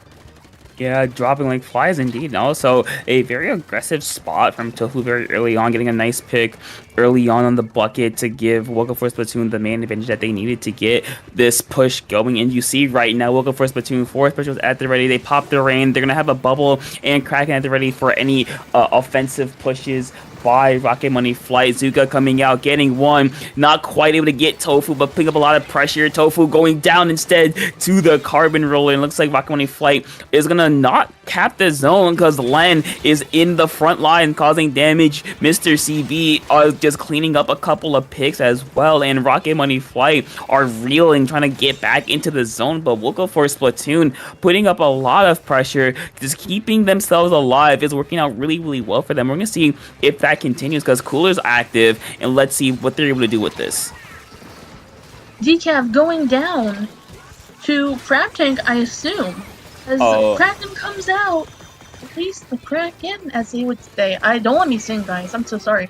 But Rocket Money Flight now taking back the zone, capping it, taking down, like, I don't even know what the term is for that. There's a lot happening here, Topic, as they're going for that. I assume they're setting up a lockout strategy with all the paint they're putting down on the side of Rocket Money Flight. Yeah, indeed, trying to set that up, but very, very good by World Cup First Platoon for keeping their silo as, as protected as possible. Kraken coming in for Tofu. Nice job getting one, going straight for that crab here, forcing them away. Not quite able to get the pick, but giving enough space for Len to just clean it up. Nice job there, forcing them away. As Local First Platoon fighting back really, really nicely here. Not quite able to finish the pick, but Snivo there, Evil is gonna back up for just a second though. But Rocket Money Flight still in control, able to get the lead somehow.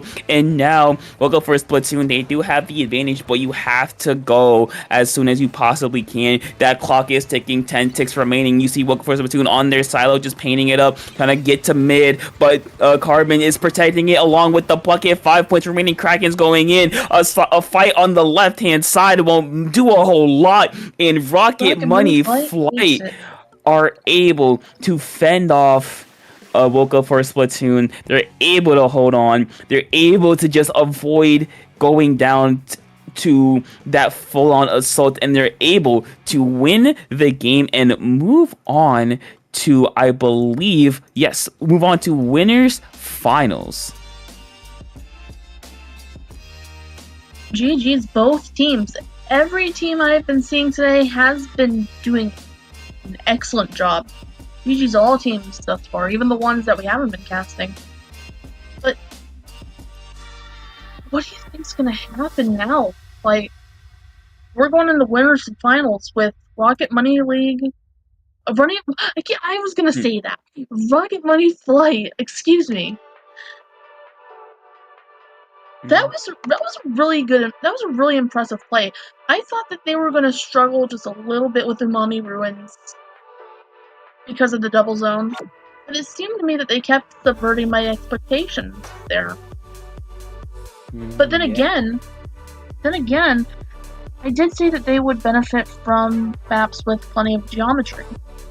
And Umami Ruins is full of geometry, different elevations, different cover. And honestly, even I'm surprised I might have had a point there. It's like Topic, it's like sometimes I get a vibe for what works with a team just by watching them with like one match, Sometimes. Yeah, I get that indeed, but you saw just at the very end there, or maybe throughout that entire last game for Rocket Money Flight, they did a really good job of just keeping Tofu at bay. They made sure that Tofu really couldn't get anything going. Yes, they did get a couple of early snipes, but other than that, they just kept up the offensive. They just kept Woke Up First Platoon on their back foot. They just made sure that anytime they tried to push in, there was at least one person to respond, whether it be with the crab, whether it be with the strikes, whether it be with the Zuka, to cut them off. It just worked out really well for them, and that was what allowed them to move on to winners finals. Of course, that means that Woke Up First Platoon will fall down to the loser side, but their tournament run is not over, so they will keep on playing until they lose again. But with that, that'll be it for winner semis, and that will be it for us, as the next commentators will be here in a minute. But before we go, we have a little bit of housekeeping to do. So, Moku, where can people find you? I'm Moku Draws 1020 at bsky.social, and I'm usually known as Moku on Discord, and I don't use Twitter, so I think that's about it. What about you? Where can the lovely people find you? Well, yeah, you can find me over at Topical2, mainly on Blue Sky. I have Twitter, but I don't really use that anymore, but it's there. You can find me on Topic_2 on Discord as well, just posting about where I'm commentating next or where I'm going next. And speaking of going, if you're going to be in the Washington, D.C. area on November 22nd, Anarchy Nova 2 is happening. A very, very fun LAN. I will be attending. Mook will also be attending. So if you're there, please attend. It'll be really fun. But with that, that'll be it from us. But don't go anywhere because we have another set of amazing commentators coming up to you in a few minutes. Bye.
Ride with me.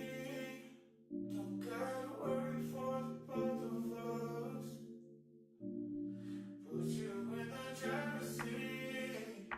Don't gotta hurry and I need love.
I'm used to waiting. Are you?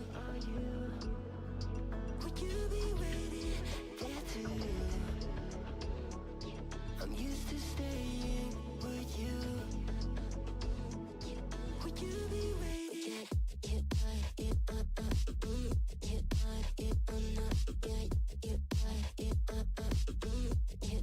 you be waiting?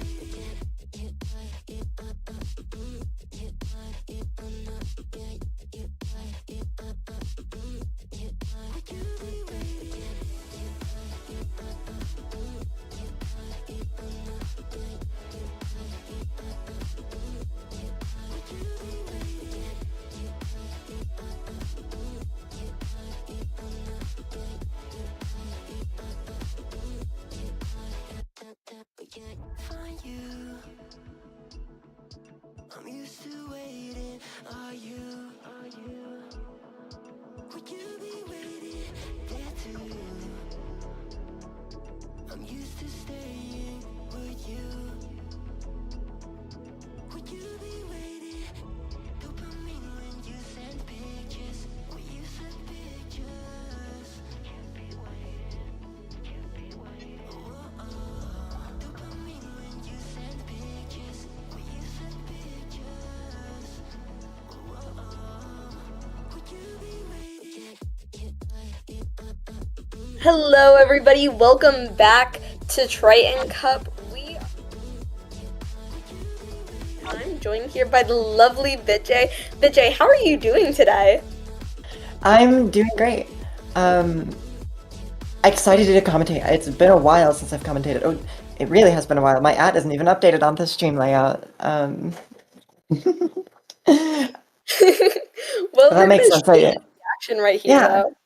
Oh my gosh, Dots! Oh my gosh, dude, it's another file extension team. I love that. .zip. That's such a good team tag. Anyways, yeah. So second commentary block is always very fun. This is when the game's starting to get really close and really intense. Yeah, we're seeing already two crabs out within the first 15 seconds. Two have gone down from Zipcats, so it looks like Rocket Money Flight is immediately pushing up here, having that cooler, taking all that space here, positioning in those really strong positions over here, but we do see a little bit of a trade, so maybe they'll give Zipcat the opportunity to get back in there, but I'm looking at these comps and I see that Nautilus, Vijay, and I'm kind of thinking that might be a problem for how close range a lot of Zipcat's team is. Also, I do agree, and not to mention the point sensor. They have a carbon roller. Mm-hmm. Oh my gosh. Ori on the bucket, getting 2 on that bottom right, going for a side flank, potentially looking for 3, but the pen jumps out, and Rocket Money Flight is in solid control of this front area. Yeah, really solid take back by Rocket Money Flight. You could see the control that came out of that Ori on that bucket. Always a pleasure to see with that control. And they have the strikes out, so lead changes, but looks like they probably are going to be able to keep this here as 2 go down on the side of ZipCat, and just control keeps being held over here. Yeah, they are starting to contest the zone. Strikes are coming out, but they do have paint up on the zone, and that won't be enough to cap it and get them that penalty. And this is looking really bad. They're sort of forced to go for a very aggressive play here. But the strikes coming out on the zone are really bad for them because they need to cap this, and they have! And that is them back in this game. But they are going for even more forward momentum with this crab. But the bucket actually distracts the crab to the side. Yeah, this bucket doing a great job taking eyes on that left flank, being able to keep them unable to push up, because we just see right now ZipCat stuck in their court right now as Rocket Money Flight just keeps all this control, but great caught by that Nautilus, getting that person on the left. My gosh! 2 more. Quad. Unfortunately, No! giving them the opportunity to get back in there. Nom, absolutely getting a clip on these guys. Hiding behind that wall, potentially going to take the crab here. But it does look like ZipCat is through that penalty, and they are slowly eating away at it. But that being said, the strikes have come out and flipped this zone. But Storms come out, Splash is getting crab, and that looks like it's going to be a momentum flip. But the Slosher on the flank, once again drawing the crab and getting the headshot. Now on the pen, they're not forced to back out, goes down to the bucket, and that is an absolutely insane clutch play from their bucket there. Yeah, crazy. Ori, insane bucket player, but we do see Frog over here getting good coverage, getting them able to get back in there, getting 2, I believe, striking them into that court area. We see that, oh my gosh, we see that Carbon trying to challenge, but no, the bucket's able to getting that pick, and Bitche, penalty points are all the way through. Crab comes up, but will they be able to get back in here as points are ticking down? Yeah, there's only 20 points remaining here, and they do not have that much. They're burning their specials on this push, and they do actually manage to cap just with the strikes. And I don't know if they're going to be able to set up, though. They do have a pick, but things are really unstable, and that Inkstorm is not doing them any favors. Carbon jumping back out into the Inkstorm, actually. Jumping out again into the Inkstorm again, almost going down to it. Yeah, that being said, though, the pen is able to jump out there, and with 2 picks from Rocket Money Flight, they're able to get control here and set up that crab in front. These crabs have been really strong coming out from both sides. Getting 1 pick right there, maybe getting almost getting another with that chip, but strikes coming out 2 down again from Rocket Money Flight. These teams are so evenly matched, but points are ticking down again, making that lead even stronger, but they're not able to take control of the zone yet. They need to neutralize this, but Rocket Money Flight is absolutely holding it with their lives, and they managed to cap it, but the Carbon is flanking on the right. They get caught out by the bucket, though, and they aren't able to jump out. That is going to be 2 down for Rocket Money Flight, with only 16 points left of penalty for ZipCat. It's anyone's game suit. They do have crab, and they do have a cooler coming out. They need to make this push really quickly. This is their only chance. If they go down now, that is the game. And the bucket has gone down, but so has the knot. Bucket's back with cooler, still holding the strikes. Bucket's fighting, goes down to the Carbon. Zuka comes out. The zone is neutralized. Strikes coming out, and the zone gets capped. And that is going to potentially be game here. Yeah, they aren't able to cap it back. What an insane match. These teams are so evenly matched on both sides. It just was so back and forth. I felt like every 2 seconds we're saying, oh, 2 down from one side, 2 down from the other side. But in the end, Rocket Money Flight able to take that first game. I'm in awe right now from that gameplay. That was wild. That felt so... It was so dynamic. Their comps were very different, and yet it was very back and forth. And I think that was a really good first game. I'm just excited for these next games. Genuinely, I can't tell which team is going to win this. They seem neck and neck in terms of skill. So it's going to be a good set. Yeah, this is counter pick territory. So next, it looks like we are going to have Zone's Ramen coming out from Zipcat. This could be really good for honestly both sides. I'm kind of thinking like, those crabs setting up on glass. Maybe this might come down to like who gets the first crab off on that glass area. What are you thinking? Mari, I'm thinking, if I am in Rocket Money Flight's shoes, I am thinking, oh man, our carbon eats on this map. So many flanks, but they do have that sensor, unless I'm getting the comps mixed up. I believe it was Rocket Money Flight with the carbon, right? No, it was. Okay.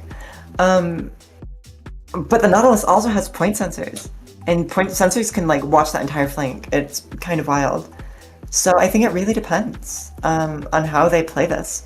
I think it gives both teams a very strong win condition. And it's just who can play to that the most. Like, if Rocket Money Flight can cause enough chaos with their carbon, versus if Zipcat can just hold these chokes. Both teams are very push and pull on this in terms of what they want to do. It's sort of, Zipcat is very much wanting to control space. Meanwhile, Rocket Money Flight has a carbon that can go flank and can play on this bowl of ramen that is a map. Yeah, I also want to think about, there was a difference on each side because one side has the edit as we're seeing right now, and one side has the pencil. That can be a really big fight on this map, especially if you get one of them set up. Thinking about that pencil, putting that sprinkler on the bowl, but here we go. Looks like the comps are the same right now. So excited to see what's gonna happen as Zipcat gets this first cap right here, BitJ. We're getting an early pick on the pen and the Nautilus as well, forcing the last two to back up into their choke. Okay, yeah, the bucket does go down there. And already Zipcat is very much on the back foot. This is not the position you want to be in when you have a pen and Nautilus. Zuka coming out, not getting anything but causing a fair amount of chaos. And here we see Zipcat setting back up for their next push. Yeah, they're able to stall out that zone a little bit. Two go down on the side of Rocket Money, one went down on the side of Zipcat, but this Nautilus taking a great opportunity here to move up with those strikes, taking a lot of space as that crab comes out from Rocket Money Flight. Able to get that zap, I believe, as Ori on that bucket coming back out, fighting over that zone with Namika, and immediately taking control back, it feels like, after only getting 20 points down on the side of Zipcat.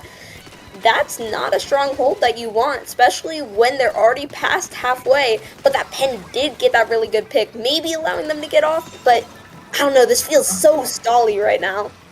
Yeah, this game is so far being, this game is really hard to like break through. It's hard to break through the holds in this. And you can tell because the scores are still fairly low.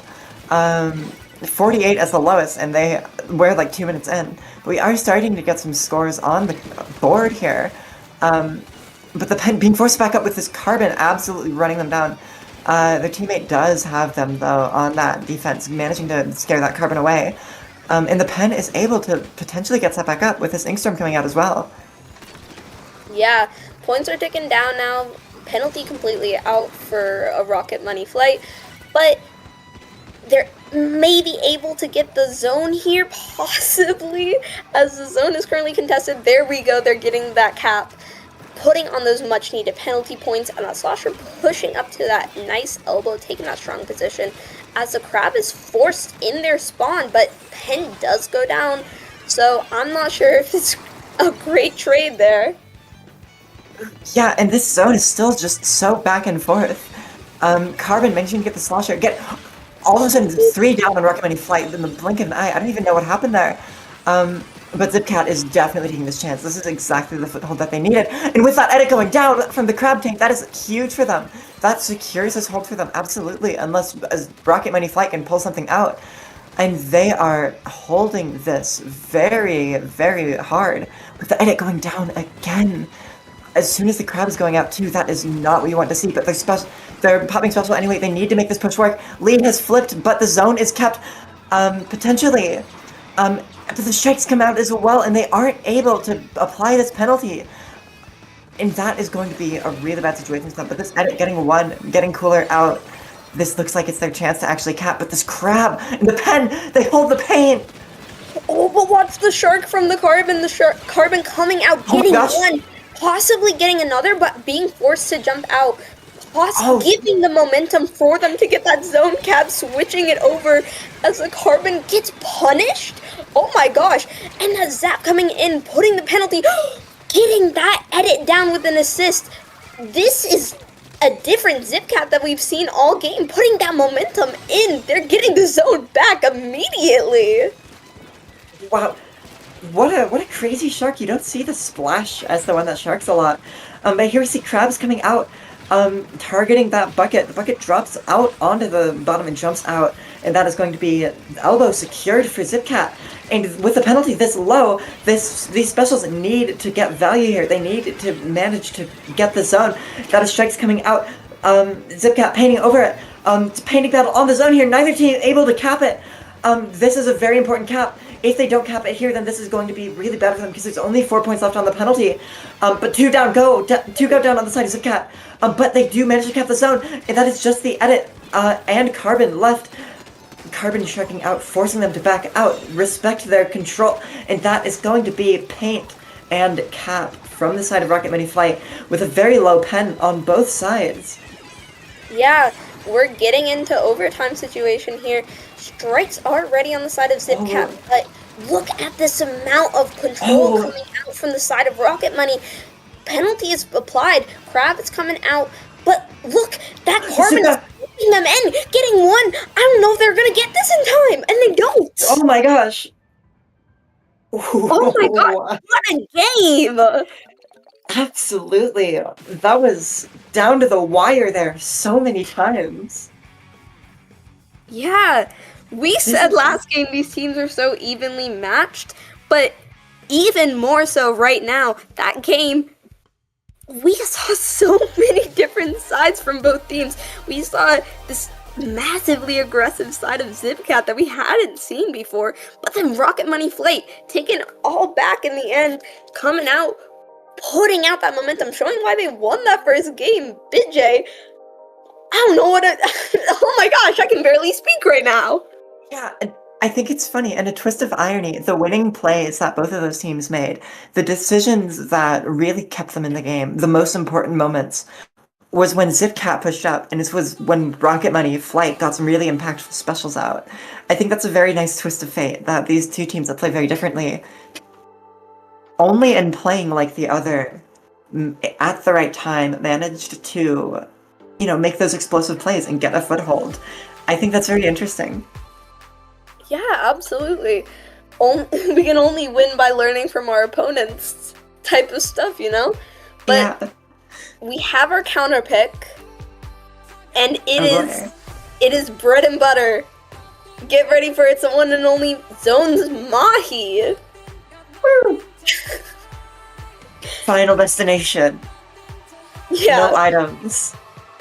So, funny enough, this is one of the most gimmicky maps in the entire game, with the water changing. But the water changes so early that, it barely even matters.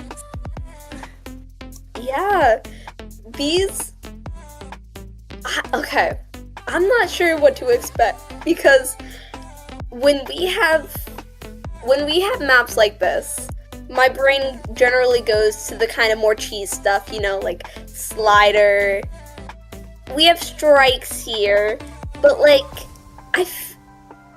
Ori has been using strikes to cap the zone a fair amount, but not a ton. So we're not seeing a lot of cheese, we're seeing a lot of fighting. And I'm not used to seeing a good fight on Mahi. This is going to be really interesting. I feel like Mahi is a map that can feel very special heavy, but it's also incredibly fight-based. It very much depends on how you play it. It's sort of blank canvas. You can play it kind of however. You can special spam at the zone, because it is a kind of small zone, but it also has great fighting opportunities. And the map is a little bit of just like a bowl with a deathmatch happening in the mid. But we are seeing specials coming out off the bat right away. I think Crab Tank coming out. I think it is funny. One of the things that both of these teams have been doing is going for a very early crab tank. I feel like I'm back in 2022. Yeah, back in crab meta with this. Early cap went to zip cap, got about 30 points off there, respectable stuff. But great happening over here. 2 down on both sides. We're pretty even, but not if Ori has anything to say about it. Going in with your Absolutely. base, fighting, but unfortunately does get punished as that crab tank goes out. And Nom Nom pushing up here to try to shred that crab on the opposite side, but lead shifts. Although I'm not sure how much of a lead shift is going to be with the zone in contention right now. Yeah, it's very scrappy still in mid, but Nom Nom might make the difference by getting these picks. But no, the zone caps taints under their feet, and as a Nautilus, that's the one thing you never want to happen. And here comes Carbon coming out, going to go down. Slosher trades with the strikes, and that is just Splash left to hold this. And they do have a crab, but they opt to save it instead of trying to wring some more value out of this. And we're seeing Rocket Money Flight get some basic setup going. Namika on the Carbon, setting up on the top left, dropping in with his crab. Crab comes out, targeting the right with a crab battle. Ooh. But this, both of the splashes, I believe, trade, and Ori on the bucket going in, but going down. And that is going to be potentially, I mean, I don't even know what's going to happen off this. So many teams have gone down, I don't know who's going to come out on top. Yeah, unfortunately though, all of these trades favor Rocket Money Flight right now since they currently have a pretty strong lead. We're gonna need to see a little bit more of a hold come out from Zipcat to be able to get a lead shift. But here Frog comes out getting that trade, but to go down, it's just that pen and that splash online. And now we're all out of penalty points, BitJ. And a crab coming out, another Zuka coming out, one goes down, but we are almost in knockout territory. This is looking bad. Yeah, oh my gosh, especially with that recap, that is horrible. And the Zuka coming out, that might seal the deal, and they can't cap it. What a surprising 3-0. Yeah. Absolutely shocking. That's such an even matchup. Went so one-sided. Because those matches were so even. Yeah, you can see how, like, this map can be so lockout. Because once they get set up in those good spots, watching those drops, they kind of just have that control. You have to fight so hard, which is why, like we mentioned, this can be such a special heavy map. Because sometimes you need to devote a special to be able to even get into mid. Yeah. But that was very fun stuff. Both of these teams, absolutely phenomenal. Super great players on both sides. Super fun to watch. That's a good one to open it with. Yeah, it might be a 3-0 on paper, but Zipcat made it a lot closer than that. Really great games coming out of both sides, and hopefully we might see Zipcat again from losers coming up because they still have that second chance. Beautiful thing about double Elim, BitJ, you always have that second chance. Yeah. Absolutely. But I do believe we are going to go on a short break between sets for just a little bit. Yes. So, for now, we are going to be on break, but we are going to come back with loser bracket semis with 2 wonderful teams. Don't miss it. It's going to be a lot more action. Heck yeah. Don't go anywhere.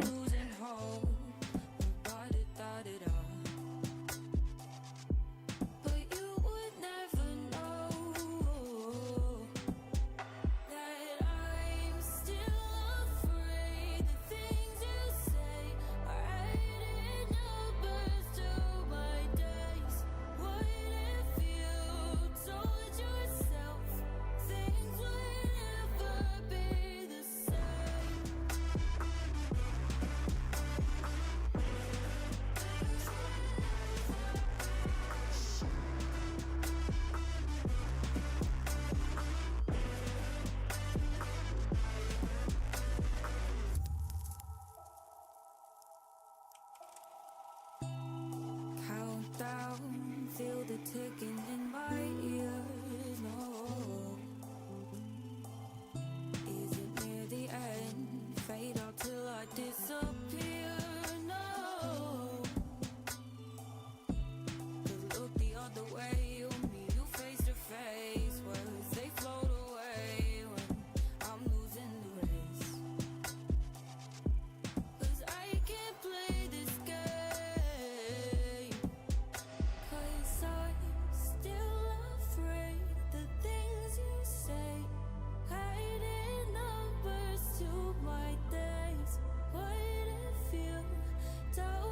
yourself, things will never be the same.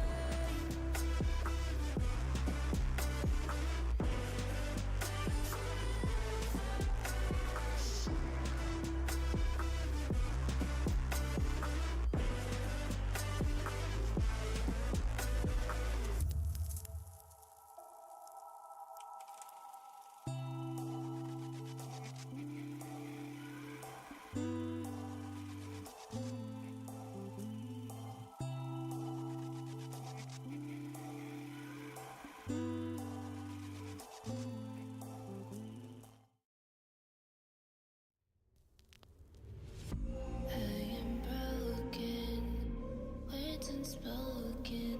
I'm afraid I'm drowning underneath. I got lost inside my feelings. Now I can't seem to find my way to breathe. Need you by my side. I can't sleep at night. Let's get lost in time. Leave it all behind.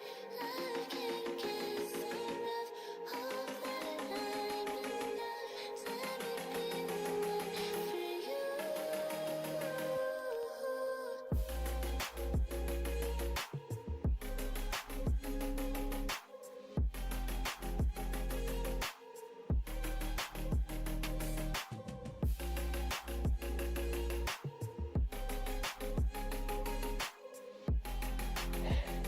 Hello and welcome back to Triton-Cup 119. I'm BitJ, joined here by Mari, and we are headed into losers semis, I believe. Yes, we have more exciting games coming up. I'm so excited! Yes! We're going to Heck see yeah. Seed 1 and 2 here right now. Make Oh my gosh. Seed What an 1. upset. Yeah. So this should be really close, which should be really exciting for us, BitJ. What do you think looking at our first map here, Barnacle Zones? I mean, at least it's not Mako Mart. That's so We know what real. the result would be on that one. And I guess we know what Mako Mart destroyers are counterpicking if they lose this. That's wild that we're seeing Seed 1 and Seed 2 fighting in loser semis. Like, that is... Something must have happened. Some upsets. But yeah, I think... I'm excited for this. This map is always so interesting. It feels very similar layout to Hagglefish, but it feels so different. Yeah, and we are seeing some Oh, really leader. kicks on both sides. Not only that leader, Oh. but also that L3, and also that Vimy. Not Vimy, sorry. Zimmy. Yeah, these comps are so interesting. First of all, L3? Hello. Hello, L3. I have not seen an L3 in forever. And also, Mini and Zap and Leader is such an interesting comp. Yeah, it's going to be a very heavy comp. As we already see on both sides, a lot of fighting coming out. I think within the first 10 seconds, somebody already died, which is not something you're used to seeing. But some points starting to be applied. And oh my gosh, everyone is exploding. And wow, what fighting are coming out of these teams right now. Custom Leader is such a... Custom Leader is a cool weapon. Freaking Kraken and Beacon on an E-Leader is so cool. That thing is shenanigans to the extreme. Honestly, I can't even tell whose spawn is whose at this point. I feel so turned around. And you're seeing Zimmy getting on the zone, flanking behind, and popping that bubble. And Pen coming out as well on the bottom right. Potentially gonna go down. Zimmy getting one, getting two. Absolutely incredible. And here we see... We don't need two aggros, because we can take our Zimmy, we can take our Zap, and we can frickin' fight with that. That is absolutely crazy. Really good play coming in here. We do see the Zimmy go down to that blaster over here, especially with that gal behind them causing them some chaos, but we see that Kraken doing a great job kind of cutting off Mako Mart destroyers from that front side of the zone. As Woke Up for Splatoon gets the zone back, but unfortunately is not able to get the lead here. They do cause the points to go down a bit, get a little bit closer to lead, only 2 points when they get this cap back. But right now numbers are even. You never know what might happen, especially with the amount of fighting coming out and the amount of momentum that the Zimmy's supplying, getting that 52-gallon zone right there. Oh my gosh, yeah. And a hammer coming up too, going on the bottom right. That hammer's actually very threatening to them. And it looks like the S-Blast is still stalling there, but the Zimmy's missed. Makes that entire place nearly unusable for that S-Blast. But they come back in with a direct. Because they don't care. Yeah, we are seeing trade after trade over here. Literally, one team goes one down, the other team goes one down. Going back to back with the zone. This might come down to a few points, which we love to see, especially when this is Seed 1 versus Seed 2. This will be close, and we love the fact that it'll be close. And now we see Woke Up for Splatoon's penalty points ticking down. That hammer coming out, trying to do something about it, but gets punished, and the lead shift does happen here. As I'm able to get 2 over there, kind of disrupt their push, hopefully. But unfortunately, that S-Blast put in a lot of hard work over there. What a wild play here. Oh, but Zimmy goes down, and that is their main painter. We are out on the zone, and it is just that E-leader left. Will they be able to get picks? The beacons, they have to worry about that. That L3 coming out, taking their plat. L3, what a pick. Yeah, this L3 doing a really good job, especially with those hammers, causing a lot of disruption. And here we go. We are all out of penalty points. So now the timer's ticking down for their side too, and the hammer's coming out. But that Kraken does come out, get a pick, really big, but once again, we are going to have a lead shift. But what a pick onto the pencil right there by that E-leader. Strong stuff. Yeah, and that was, like, you see just wildest leader positions. Like, when an E-leader is behind you, that's how you know. That's how you know it's over. Yeah. But we are getting a lot of pressure coming out. Beerbomb coming out on the zone. That is going to flip. And so they are going to keep control of that zone, applying a penalty. And that is a very big penalty for only having 30 seconds left, especially when everyone goes down besides your leader and the leader jumps out. This is not looking good in the slightest. Yeah, this is starting to go towards lockout territory as we see them setting up, going for all of their possible entry points, watching them very closely. We see they get that hit, but unfortunately they the gal who got behind them, and this is unfortunately gonna be a knockout in favor of Mako Mart Destroyers. I would like to point out, as soon as the words "this will be close" left your mouth, it immediately became so one-sided. It's the commentator's curse. Here, what if we just say this match is going to be boring and uneventful. This next one is going to be so underwhelming, and now it'll be a perfect. It will not go to game 3. It will not go to game 3. Well, I wasn't keeping track of the team's names, but if Mako Mart Destroyers is the one that lost, I'm really I want to know if it's I want to know what they counterpick. No, they won that. Okay. They won, so we are not gonna see Mako Mart yet. Woke Up for Splatoon needs to win this one, so we can see if Mako Mart Destroyers really counterpick Mako Mart. Yes, they need to lock in. Maybe think about that 4 Splatoon part. You know, the Splatoon 4. Ayo. Yes. Woke Up Splatoon 4, more like. Yes, you know. Their mechanics just at different levels. They're playing Splatoon 4. We need to see some different gameplay out here so that we can see that counter pick come out from Mako Mart Destroyers. They're taking so long on this counter pick because they're developing Splatoon 4. Oh, they're the programmers. They're gonna counterpick a Splatoon 4 map, but they have to build it real quick. Wait, but the counter pick is out. It's zones of mine. Oh my gosh. Mahi, my favorite Splatoon 4 map. We just saw this. I'm getting a little bit of deja vu here. Counterpicking Mahi. What? The typical. No. It's the final destination of Zones Only. What can I say? Oh, you're right. This is the destination, actually. But here we go. Our shenanigans are being put to an end here, Vijay. Game 2, possibly last chance right now for our beloved. Decaf. I woke up for Splatoon. What are we seeing? Because we're seeing some crazy stuff. Yeah, Decaf is exciting. Oh, the mini going down is not good. That is not what you want to see frame 1. Decaf going out, absolutely insane position, but goes down, unfortunately, doesn't quite get that. But we are seeing Woke Up for Splatoon, or Make a Mark Destroyers going into the meat grinder. That is that Zimmy. And the Zimmy taking a really wide angle here.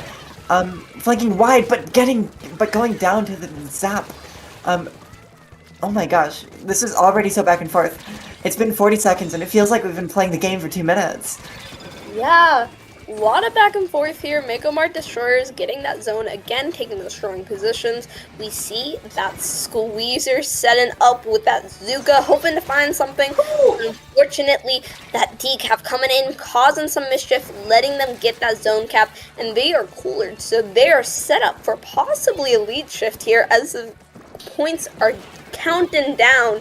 Hopefully I didn't jinx anything by that. No, I didn't, because now we got the lead shift. But look, here Mako Mark Destroyers comes back in, gets 3 down, taking those strong positions, and this could possibly be a lead shift again. So back and forth. This is the other side of Mahi. This is the side where the map is a drift. Hang on a second. Leader, getting 2. Wait, I just realized they switched to a leader. They switched to a leader. They said, you know what? Nice comp. How about we use it? Yes. Oh my god. And I haven't even registered. They have a squeezer. Where did the L3 go? What is happening? We are all the way set up into their base right now. While we were yapping. Oh no! He's left, and it's No! one yap. This might be an immediate knockout on the side of Mako Mart Destroyers. They need to get in there and another wipeout. Oh my gosh! That is game for Mako Mart Destroyers. I'm so sorry. I think I commentator's curse or the commentator's curse. The biggest commentator's curse that ever was. Wow. I think it's wild that they just changed comp like that, right? Like instantly. Where did the L3 go? Hello? Who plays L3 and then I guess they probably went on the zap. Still wild. I guess woke up for Splatoon. At least they get to go back to sleep. They get to go back to programming Splatoon 4 for us. Heck yeah. That's why they were distracted. They were programming. They were doing the hard work. They were bug testing the map. They were busy bug testing the map. Yeah. But great games coming out. Unfortunate last game. We commentator cursed it. But really good stuff on both sides. Good games all around. And oh my gosh, what a KDA from that pencil. Oh my gosh, yeah, the 7 coolers. That is just absolutely getting those coolers out, getting those assists out. I'd be willing to, I don't know, maybe the pen fragged. 0 deaths from the leader too. Yeah. Wow. And then we're living. What a name on the L3. And the L3 went to Squeezer? Yes. Similar enough. It's a shooter. All shooters are semi-auto. similar enough. Semi-auto. It works. And obviously it worked very well because I didn't die a single time. Yeah. But unfortunately, semis is done, and now we have to look forward to losers finals as we are going to once again see Zipcat again versus Mako Mart Destroyers. This is gonna be so exciting, Vijay. Don't go anywhere because we're gonna be right back with a great set. Yeah, we will.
Hello everybody, welcome back to Triton-Cup 119.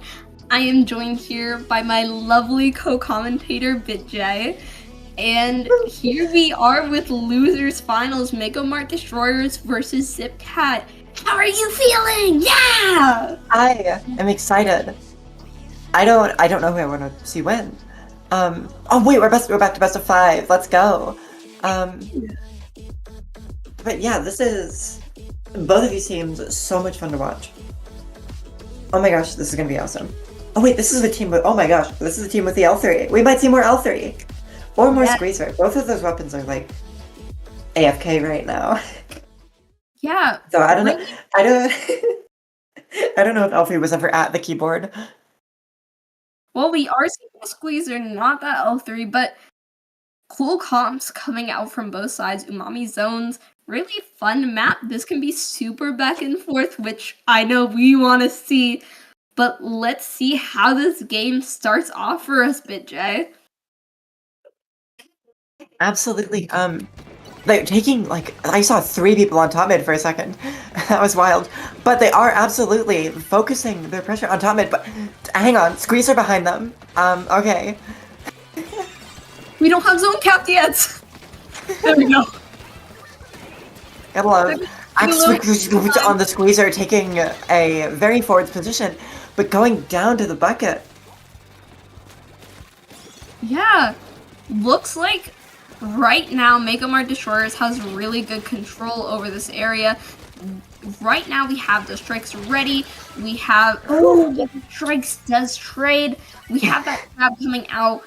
Looks like one zone is in contention. Two down from Mega Mart Destroyers, and we are able to get the cap from Zipcat. But right now they're still in mid. 2 go down from Zipcat. This might not be a stronghold for us for the moment. Yeah, it's hard to say because they did go 2 down, but they capped the zone after being 2 down, and they are still holding this. The Nautilus is on that side angle trying to get some picks. They do actually manage to get that S-Blast, but then they go down to the Zap. Ooh, and the Splash running forwards and getting one as well. Potentially flanking this jump on mid, getting Finnick on the S-Blast, and then Ashuvig on the Squeezer goes down as well. Gotta love these team names. Yeah, Crab coming out in that top mid position really strong. Should be a lead shift for us here. But that Zuka coming out, putting in a little bit of pressure. We are cooler on the side of Zipcat though. So they are kind of chilling right now. Or maybe a little cool right now. But right now, Zone is in contention once again as Mega Mart Destroyers is trying to come out. But they are going down once again. Oh my gosh. S-Blast is disgusting. That weapon is so crazy. Sorry, like, seeing them flank and then using the Booyah Bomb and then getting the one-shot, absolutely insane plays. But that is going to be really bad for them because even though that S-Blast is absolutely fragging out, they don't have the zone. And there's only 13 points remaining. They need to get, they need to get capped now.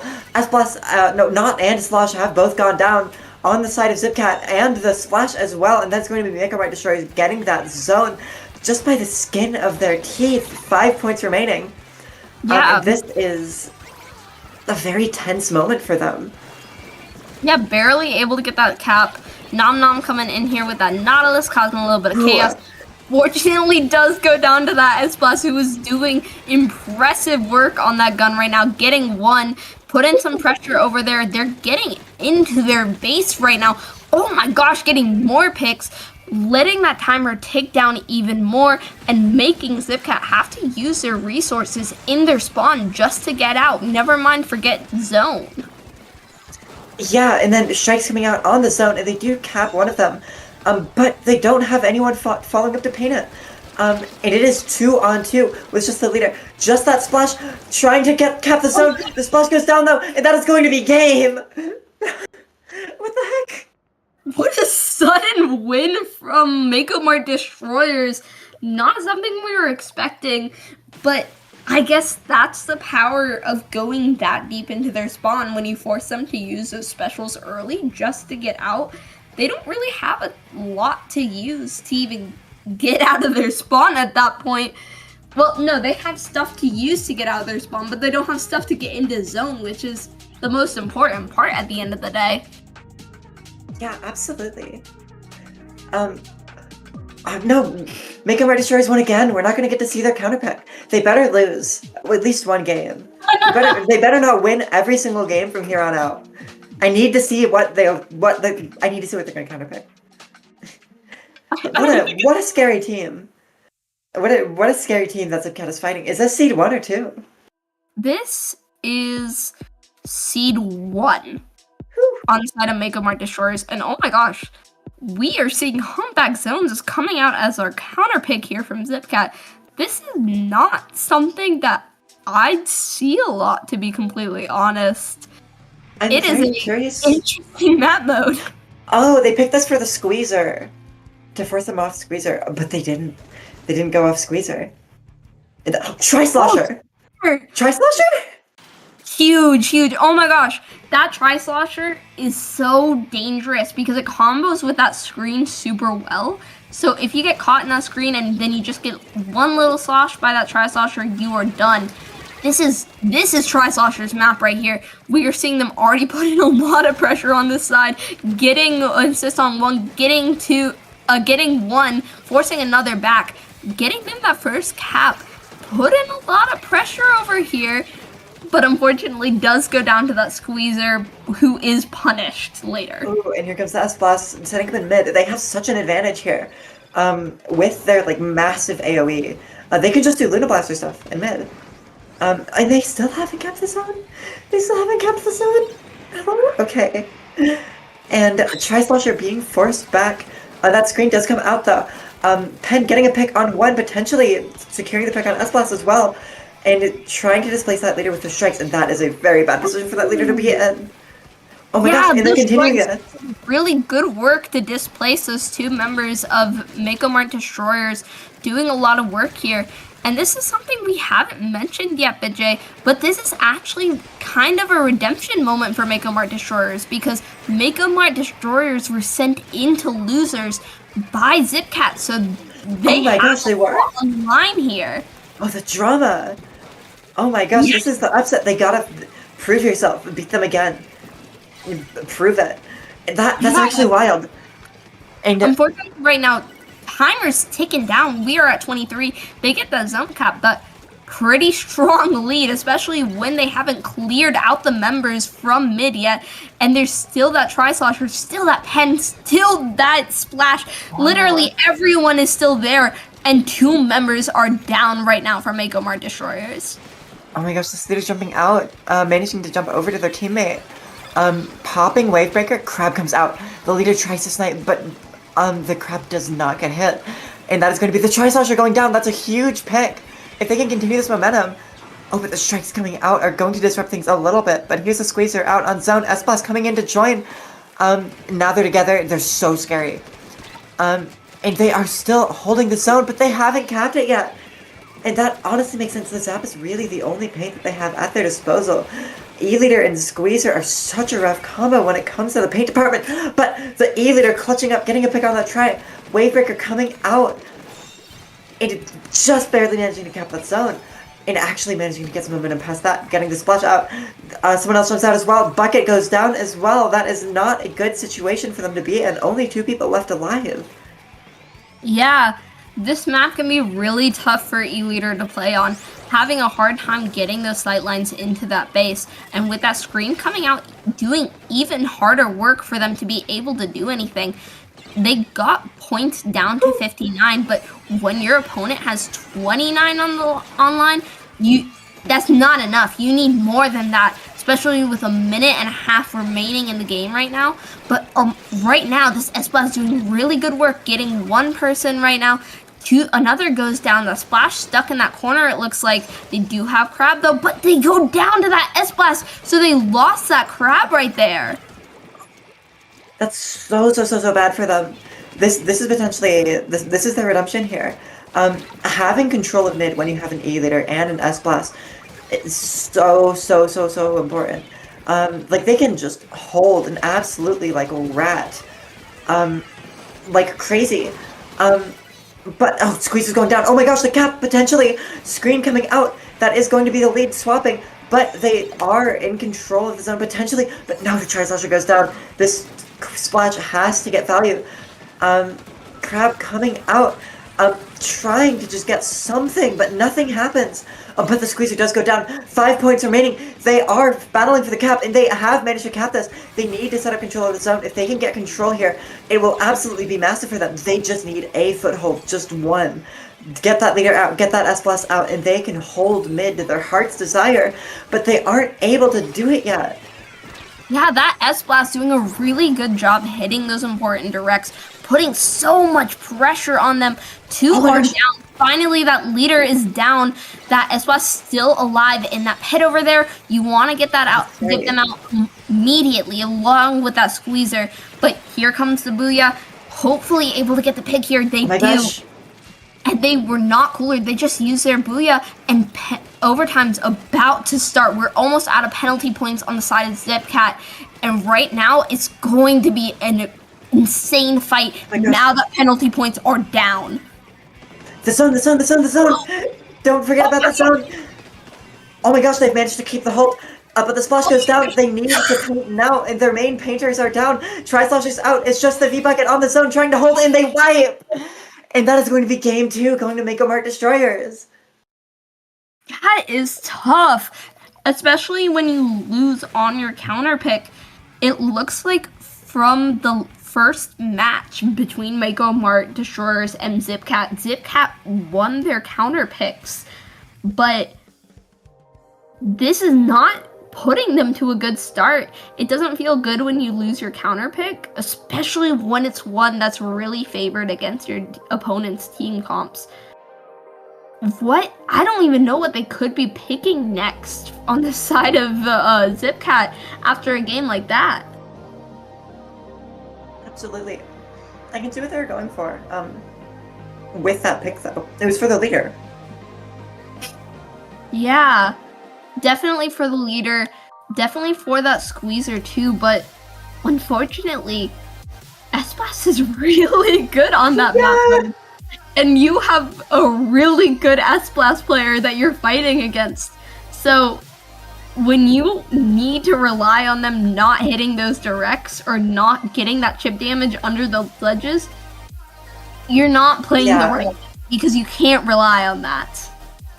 And after this set, I'm very curious. I'm willing to bet that the S-Blast, like, crazy KD that game.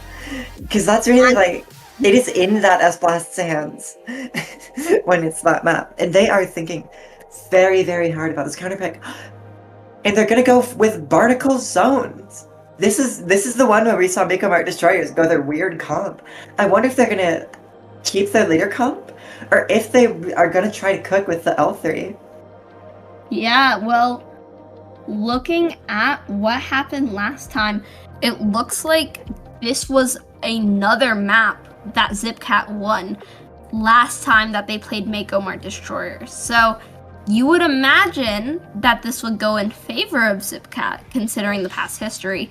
But match point, you can never count on anything in this game, especially after Mako Mart Destroyers has had to make this run up from losers. Oh, man.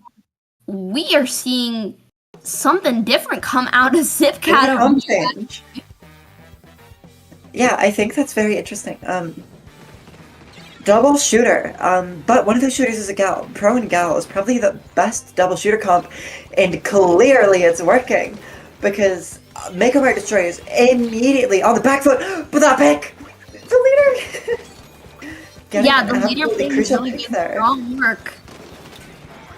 But I do see what they're going with for that pro. That pro having that missiles, that can really put a lot of pressure onto a leader, putting them out of position. But 2 go down, 3 go down. They keep that zone cap. There's only 1, and he's out of position right now. That's a delayed wipe on the side of Mako Mart Destroyers. We are halfway through our penalty points. This is such a lockout heavy map. ZipCat might just get it off of this first lead right here, actually. Yeah, this is exactly what you want to see with this, because when you're facing a squeezer and ending a leader, the holding power on that comp is absolutely crazy. But in exchange, they're gonna really struggle on that retake, and the zap going down. But they do have specials hitting the zone, and that S+ managing to get 1, but the pen is still on the zone, and that's gonna be a KO immediately. No, we are not out yet. No, oh my gosh, that's the comeback that ZipCat needed. They needed to show we are still in this game. We are still strong. We can still get this win. And that's what they showed right there with that game. Getting that immediate knockout off of that first push is what they needed. Absolutely. Great momentum for ZipCat going forward. That is terrifying. I would be so scared right now. If I was in Mako Mart Destroyer's shoes. Oh my gosh. Seeing that play come out of ZipCat, I would have a little bit of a mental shake. Getting knocked out by them. But Mako Mart Destroyers are seed 1 for a reason. They're good players. Yeah. They won't get that mental shift. Yeah, but it's almost unavoidable, because now the conversation in their team chat it's just like, what just happened? That's not something that you want to be talking about. Granted, we can't know what they're talking about for sure. Yeah. Oh, why did that change to... change We to row will rewrite robin? history here. Some crazy things are happening, but There we go. that was actually a Some hint. from the team with an E-leader? From the team with Mako Mart Destroyers in their name! They didn't counterpick Mako Mart Destroyers. Fake fans! Or maybe they destroyed it. Maybe they already destroyed it. So they can't counterpick it. They destroyed it. But we are seeing that other gal come out. Same comp coming out though from Zipcat. You know, if it worked, don't fix it. If it's not broke, don't fix it. But like you said, leader on this map a little bit questionable, I'd say. Yeah, I really don't. I want to know what was going through their head when they counterpicked this. Like, we're gonna have to see if it works, because they might have something that works, and clearly it's working. It's just the pen left of live on Zipcat right now. Yeah, that S-Boss pushing up, taking a lot of space. Everyone pushed up on that side. You don't want that E-leader on that glass. They can see all into your spawn. Missiles coming out though, putting down some pressure. Hopefully getting them out of position as this pro pushes up. Takes a little bit more space. Maybe able to shred that bubble, but not able to. Ooh, and they use their specials, but they haven't capped yet. And that is a really bad place to be in. They at least need to hold this elbow so they can get another round of specials. Cooler's coming out. Whale is potentially out again. Did he just pop that? What an insane second whale. Oh, and here comes missiles coming out.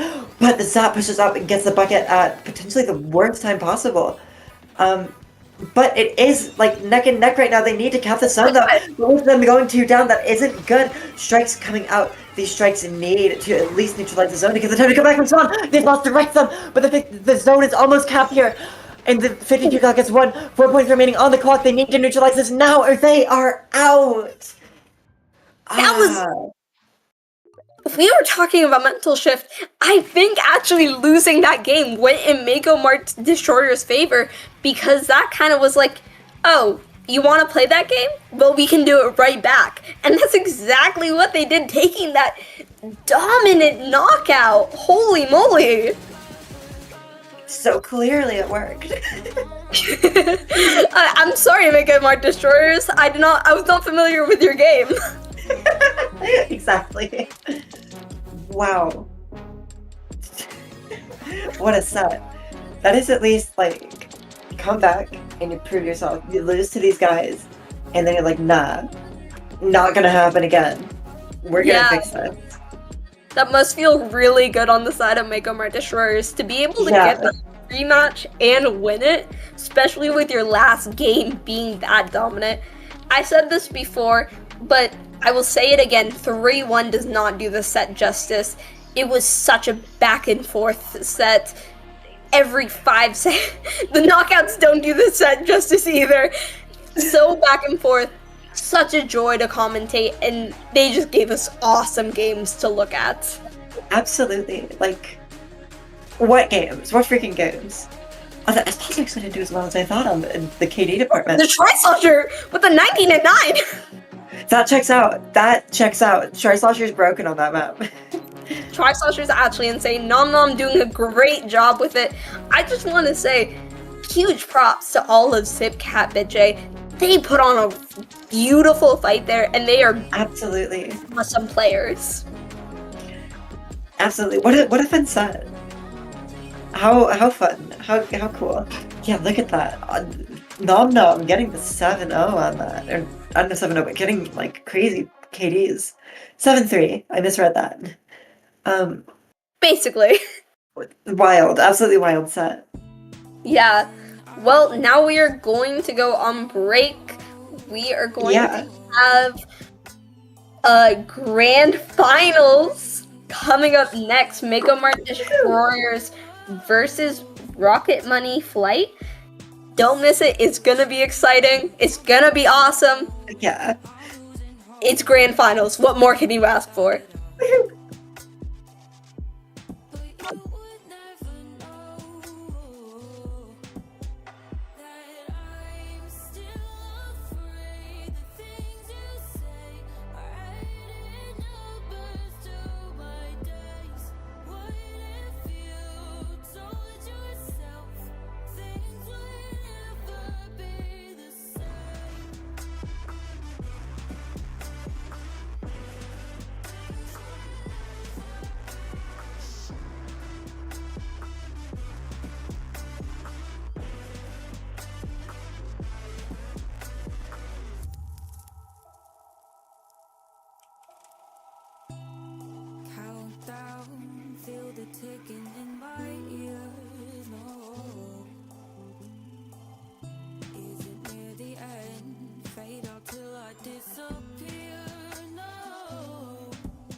Hello and welcome back to Triton-Cup 119.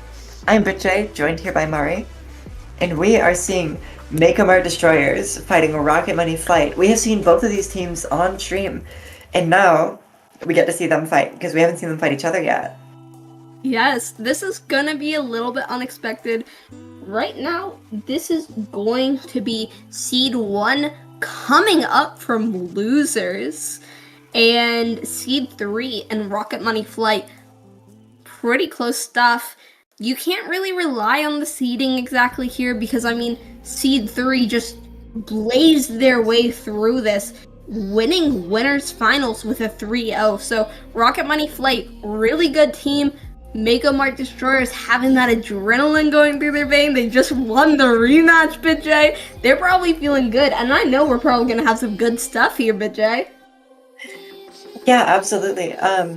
So we are actually seeing Seed 1 on the loser's side.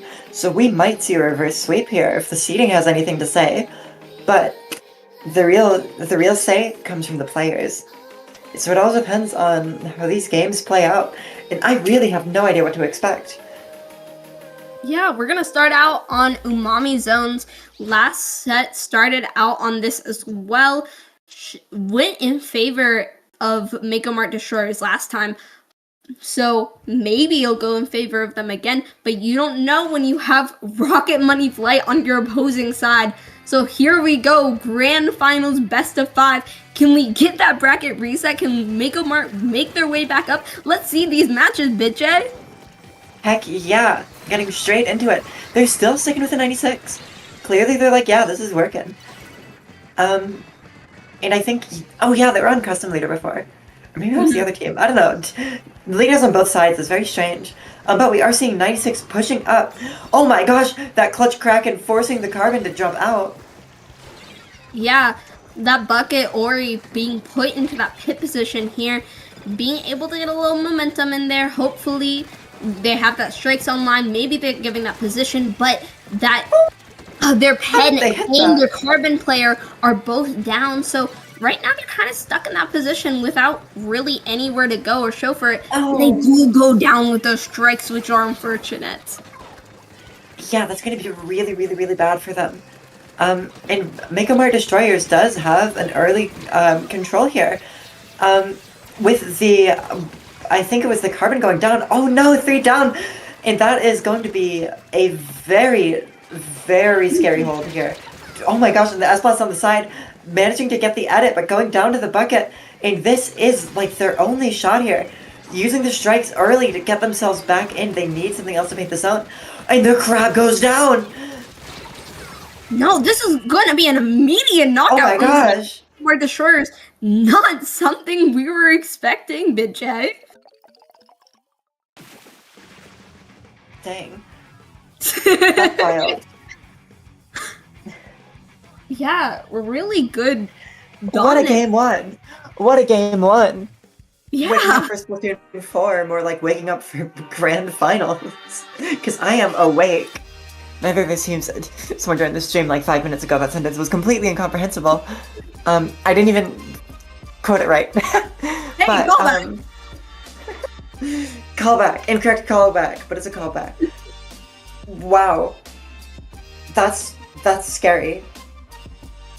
That's terrifying. I would be so scared in their shoes. But this team did beat a team that beat this team. So, you know, the transitive property, they should have this in the bag. Yeah. Well, the counter pick is already out.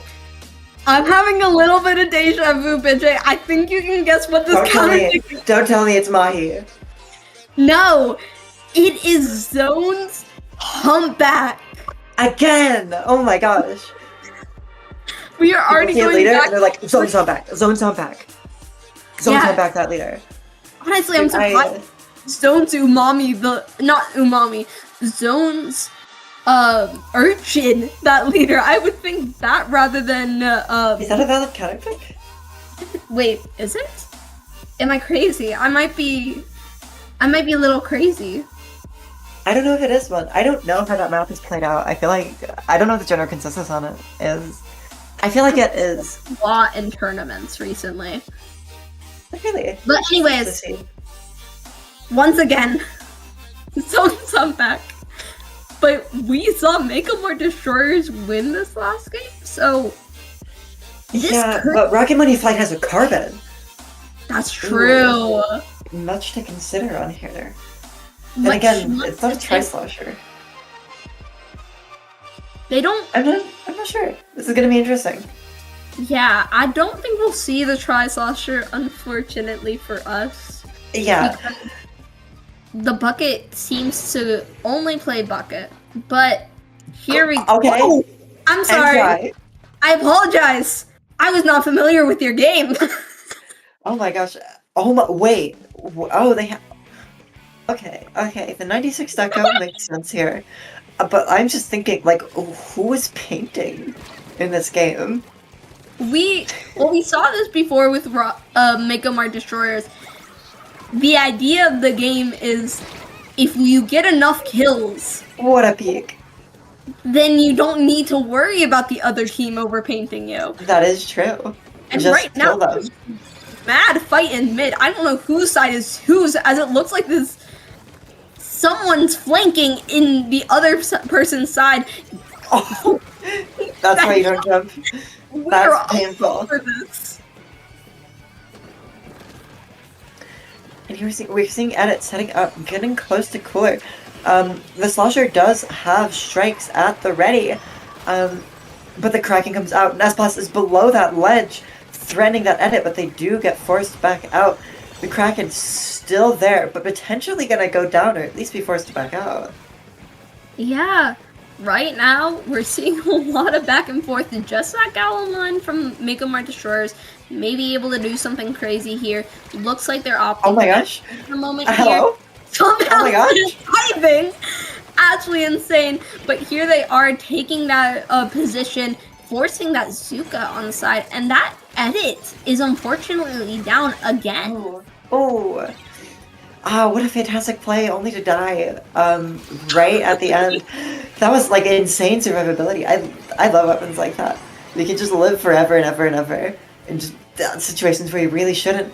But we're seeing paint coming out on the zone, and that is going to be Make 'em or Destroyers in control of the zone for what I believe is like the second time this game. But will this time be the one that counts? The splash flanking that S-Blast. Oh my gosh, they don't go down. The S-Blast, I think, ran out of ink there.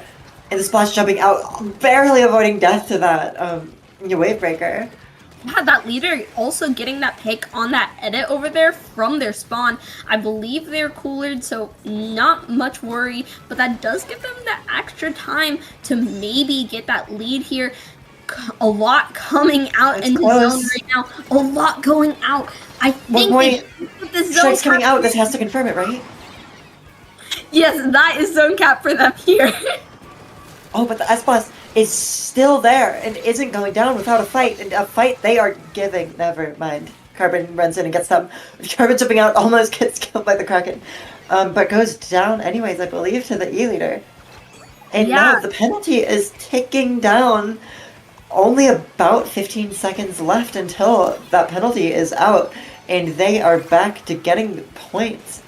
But it looks like they are starting to threaten the zone. Cooler has come out, Tri-Slosher behind them, but goes down. Leader getting a wave breaker out, managing to find that Carbon. Yeah, this Carbon doing a really good job just taking all of the space. Oh. Like we mentioned, just really good positioning from that Carbon. They're able to get that zone here. They don't have too much to go through. Oh my god! God! That was gonna What a make shot. it to go through that penalty points. Yeah, and now we're in the exact opposite situation.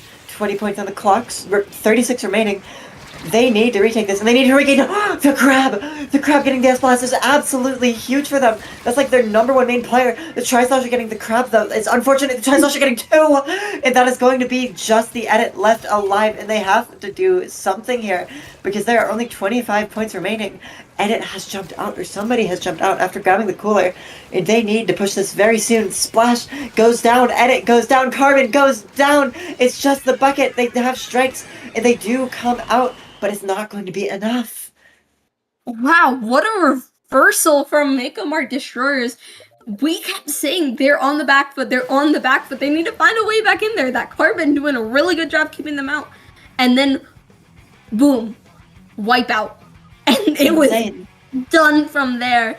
A wipeout is so hard to recover from, especially when you have such aggro weapons like that leader who can just see into the base. Ugh, so tough to get back from. Oh man, so Rocket Money Flight kinda has their back against the wall here. Mega Mart Destroyers, if they take this third game, that would be so scary. Because then that's reverse. That's reverse sweep territory. Not reverse, that's bracket reset. And that is scary. When you just went 0-3, getting 0-3 into a bracket reset is so mentally hard to deal with because you just lost to this team 3 times. And now you gotta fight them again.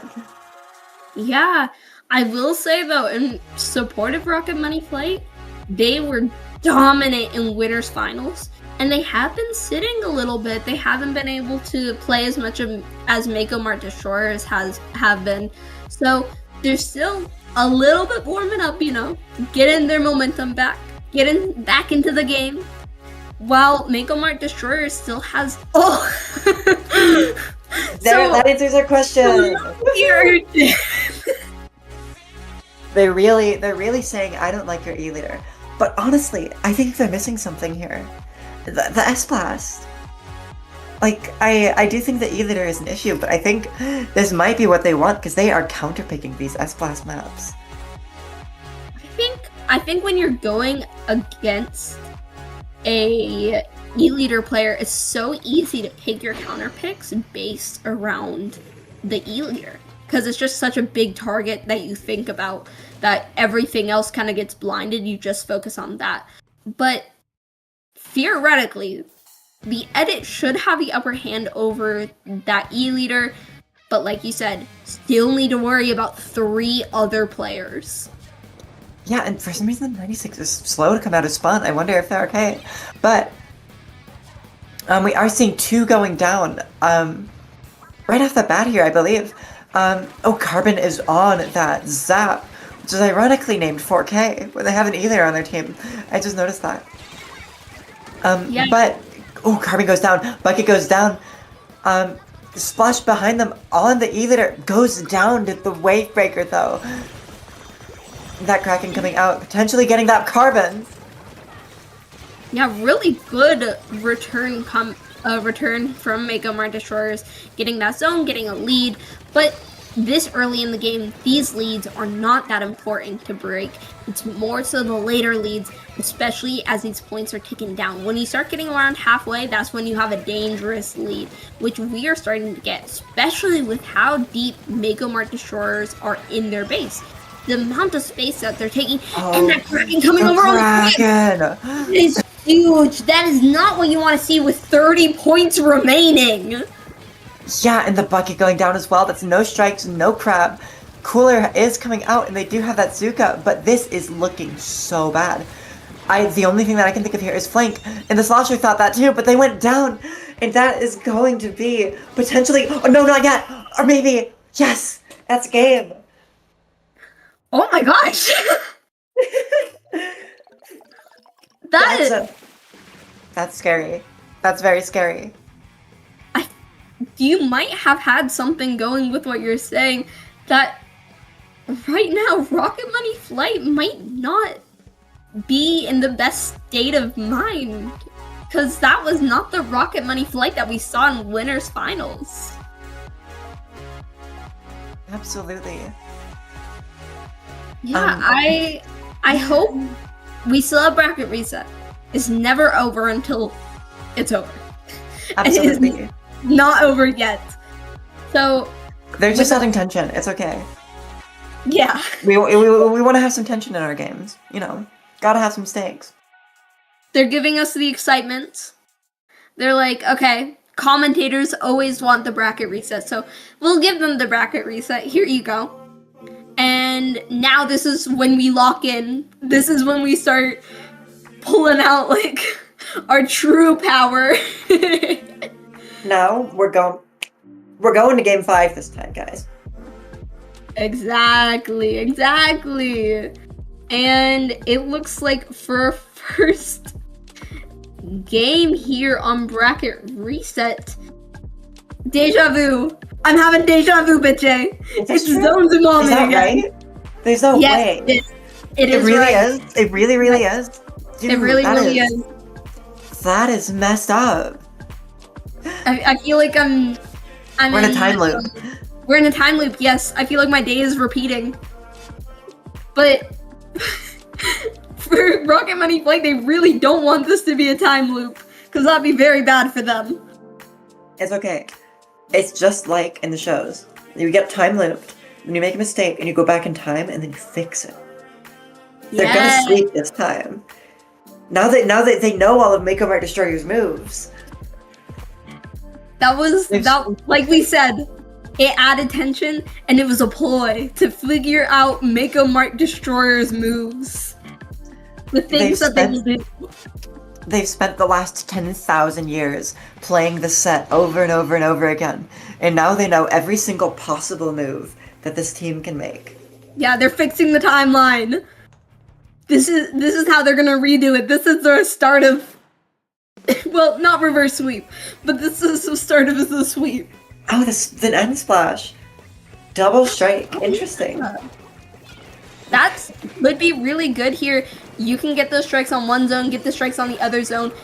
That's cheese right there. Immediate zone cap for them. But we see one go down with that end zap. That leader setup, kind of a scary place to be on top mid. But first cap going to Rocket Money Flight. But unfortunately, one does go down. Another has to jump out. So Mako Mart Destroyer is coming back in, taking it back. Yeah, absolutely. Oh my gosh, S-Plus coming in. Oh my gosh. Potentially going to go down here. The Zuka. But no, they dodge it. What? The kit just gets killed for them. Oh my gosh. The Booyah Bomb got one, and the other. They are all the way in here. I'm getting deja vu again. I'm getting deja vu. We really are in a time loop. Oh my gosh. But yeah, they do get one. Strike's coming out early to break them out of spawn. Yeah. Is this flash gonna go down? Are we really in a time loop? Oh my gosh, no, they've learned. They've learned. It's because they have the end splash. This is huge. Oh my gosh. It's the butterfly effect of the end splash. Hitting that zone. Checks out again. Oh my gosh, but the Kraken. No, they haven't capped it. Wait, no, it's just the edit. The Carbon, it's just the edit left. Oh no. And the edit goes down. They have to strike. They have the strikes out. They're landing on the zone, but the bucket goes down. It's gonna neutralize the zone. If the spawn goes down, it's not enough. It's not enough. I'm having deja vu. It was a good opening from Rocket Money Flight, but the opening was better. The opening was better. They learned from that. We might be on like the third iteration of the time loop right now. Yeah, we're not deep enough into the time loop. We're still learning. Still some things happening. I really hope that we don't see humpback zones because that'll be a little scary. But there's no way, right? They just lost on humpback and urchin. They gotta change up their strategy, right? You never know. Maybe they have something hidden up their sleeve.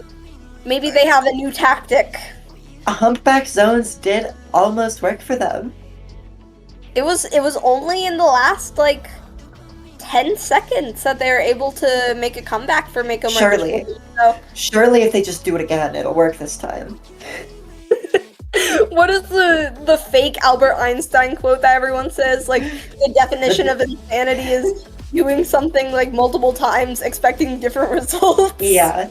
The definition of an insanity is doing something over and over again and expecting different results. Which, now that I've learned some of the history of physics, and I feel like I might know what that quote was directed at if it's true, but maybe not. That'd be that quote low-key might have been throwing shade at other experimenters. But I have no idea if that quote is even true. I always heard it wasn't. But it might not be. I feel like everyone attributes quotes to Albert Einstein. Yeah, it's always Albert Einstein. But for our sanity, maybe Rocket Money Flight is insane. But I think they're insane in the good way. Because this counter pick is Huge, Bitjay. Oh my gosh. It Make is a mark, make a huge. balance.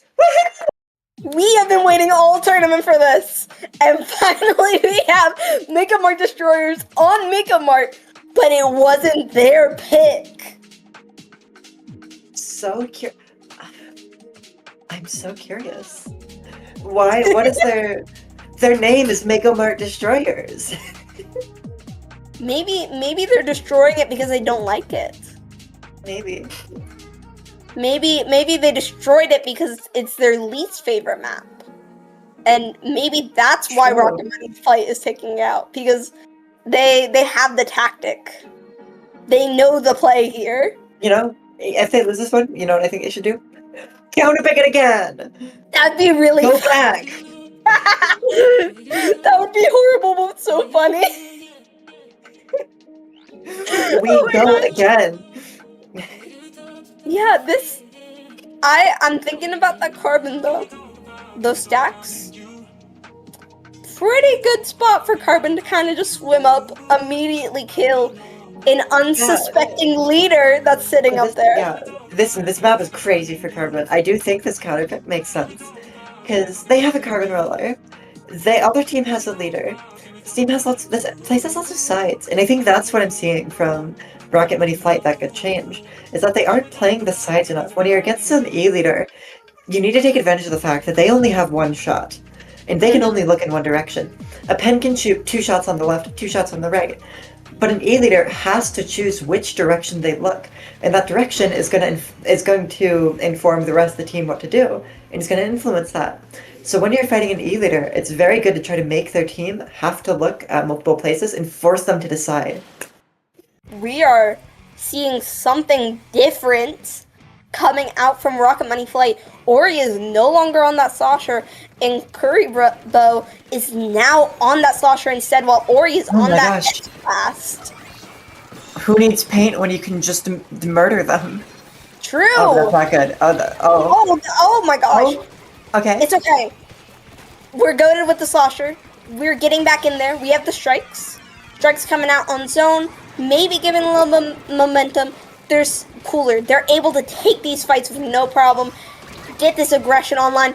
Oh, but they do go down to the leader. Yeah, that's bad. Oh no. my gosh. The E leader. We are already at 50 points.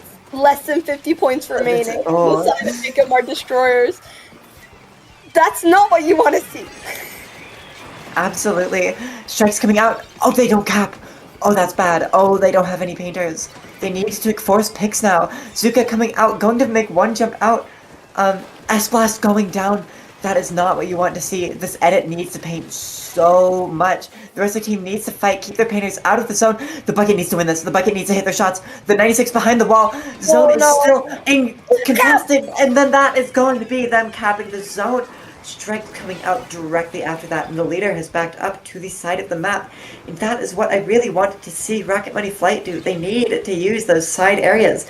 They have such good cover there, and they have such good weapons to play in that. They need to be able to just go on the sides exactly like the Zap is doing. Oh no. Uh-oh. Oh no. God. Freezy picking this up there onto that edit. And that's back immediately. But it looks we have a path in. They have penalty points. We saw what they're capable of once they got back in, and these strikes are coming out. You are down. So this is opportune. We could get a wipeout here, or delayed wipe. Actually, I think the timing's done, but we could get this pick onto that leader. Oh my gosh, that's huge! Oh my gosh, getting a pick on it. Oh my gosh, respawn punished E leader with no cooler is absolutely devastating for Mako Mart Destroyers. And that is going to be the bucket going down, but the S-Blast on the other side going down, and the E leader finally set back up, but they have scored so many points off this, and here comes the Kraken. They can just paint the zone. Yeah, I feel like they can kind of just paint the zone right now, but easier said than done with a Kraken on you. They're dodging them. They managed to get those penalty points put in. That edit just doing Snivo doing a really good job handing zone here. That's in an awkward position. But Cooler's out here to go down from Mako Mart Destroyers. We are seeing life come out of Rocket Money Flight. Oh my god. We are seeing fight. This is a team that I remember. Let's go. They have just gone 2 down though, so they are not in the clear yet. With the other team retaking them, Carbon jumps in, gets a trade, Bucket on the bottom left, pressuring the leader and another. S Plus coming out, pressuring top right. There's so much pressure coming out right now, and that is going to be a Booyah Bomb coming out. The E-Leader running at the S Plus and forcing a trade. It's not something you expect to see from a leader, but 30 points left on the clock. They are so close to this. Zap dropping in, trying to get the bucket, but they go down. They need to hold this down. This is their chance. Yes, this is going to be a lead shift opportunity here, and it is. And they can KO. They're going to KO. Oh my gosh, they are not out of this yet. That is more like it. That is the Rocket Money Flight that we like to see. Like I said, this is the Rocket Money Flight that I remember from Winners Finals.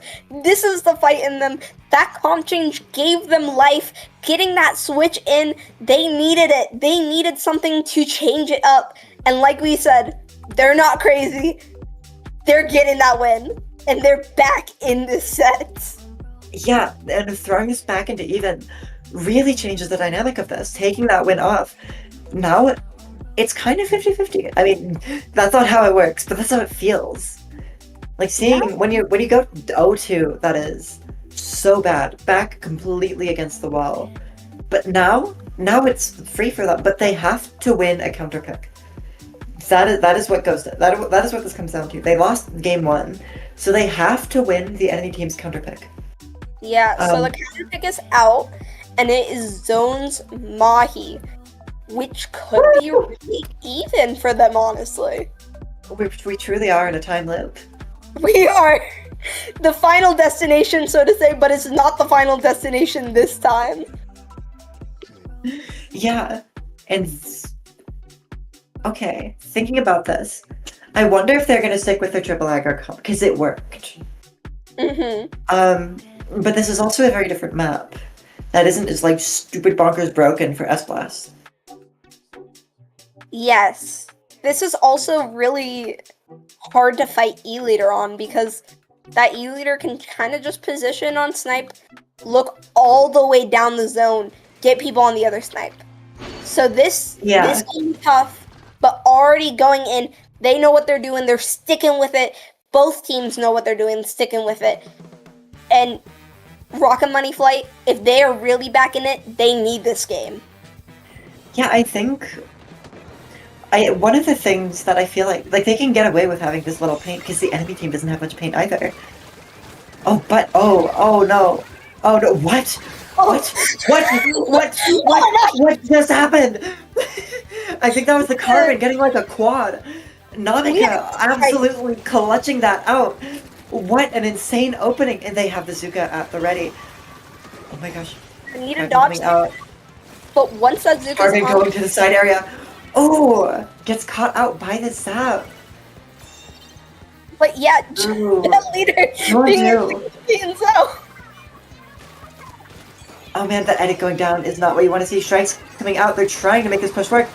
Ori has to get this pick, and they do, but it's a trade. But they cap anyways. Carbon on the zone, potentially going to get 2 here, but no. And the E-Leader is on the zone as well. This is just absolute pure chaos here. We're a minute in, and neither teams are below 73. Yeah, these teams want it badly. They know what they need, and this is what they need. Honestly, we're going to get the water shift soon. That could be very helpful for them. Oh, the pick with the Buna. Getting that zone. The water shift barely just happened, but they are stuck in that corner, and Mako Mart Destroyers back in this, getting that cap again. Yeah, but they have white in the hello? Oh my gosh, 2 for 1 pick. Oh my gosh, and this Carbon sitting in the Booyah jumps out. What a wonderful jump. And Mako Mart Destroyers is back in control of the zone here. Yeah, penalty points completely out. They're going down through the points. That's not what you want to see. And I feel like Rocket Money Flight is getting desperate. Oh my gosh! Carbon getting two! Coming behind. They're on that E-leader right now. They're Zukaing. Oh my gosh, but they get that in Zuka. Not what you want to see. Who needs to charge your shots? The Charger hitting their tap shots, getting 2 hits on the side of Rocket Money Flight. But Rocket Money Flight is through their penalty points. They have the zone again, and they get another pick. And this Slosher in great spot for them to be able to get a lead shift right here. It's almost lead flip. Wait, oh my gosh. We're Don't back. go in the water. That was close. This is really good for them. Carbon is sharking out. The enemy team doesn't know where they are. Strikes coming out on the zone. Kraken coming out as well. S-Plus popping. But yeah, Kraken gets a pick. And that is going to be the zone flipping. And that is a fairly low penalty with a fairly low score to boot. That is not exactly a good situation to be in. They need to retake, and they need to retake quickly. And Mega Mart Destroyers has such a strong hold. Yeah, that's hard also because Ori went down with that S-Blast, so they're not going to have Booyah up for a while. We don't know when they're even going to have strikes online, so they might just need to fight their way out of it. But here we go. They're coming in to go down. They get the zone off of that strikes and manage to take that position. I am so sorry. I did not know your game as this Carbon pushing up, taking so much space, letting their teammates respawn as they take control again and put in those penalties. Oh my gosh. Carbon getting a pick on the S-Boss, continuing to just cause chaos behind them. And it's just the set left. That's not what you want to see.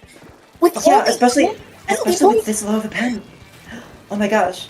20 points left on that penalty, 8 points left on the clock, but beyond that, they have less than 20 seconds to hit the zone, but that is just going to be the edit alive with 2 on the other team, but they're jumping to the zone. Either they're tap-shotting for their dear life, trying to cap that zone, but here comes the edit with a full charge.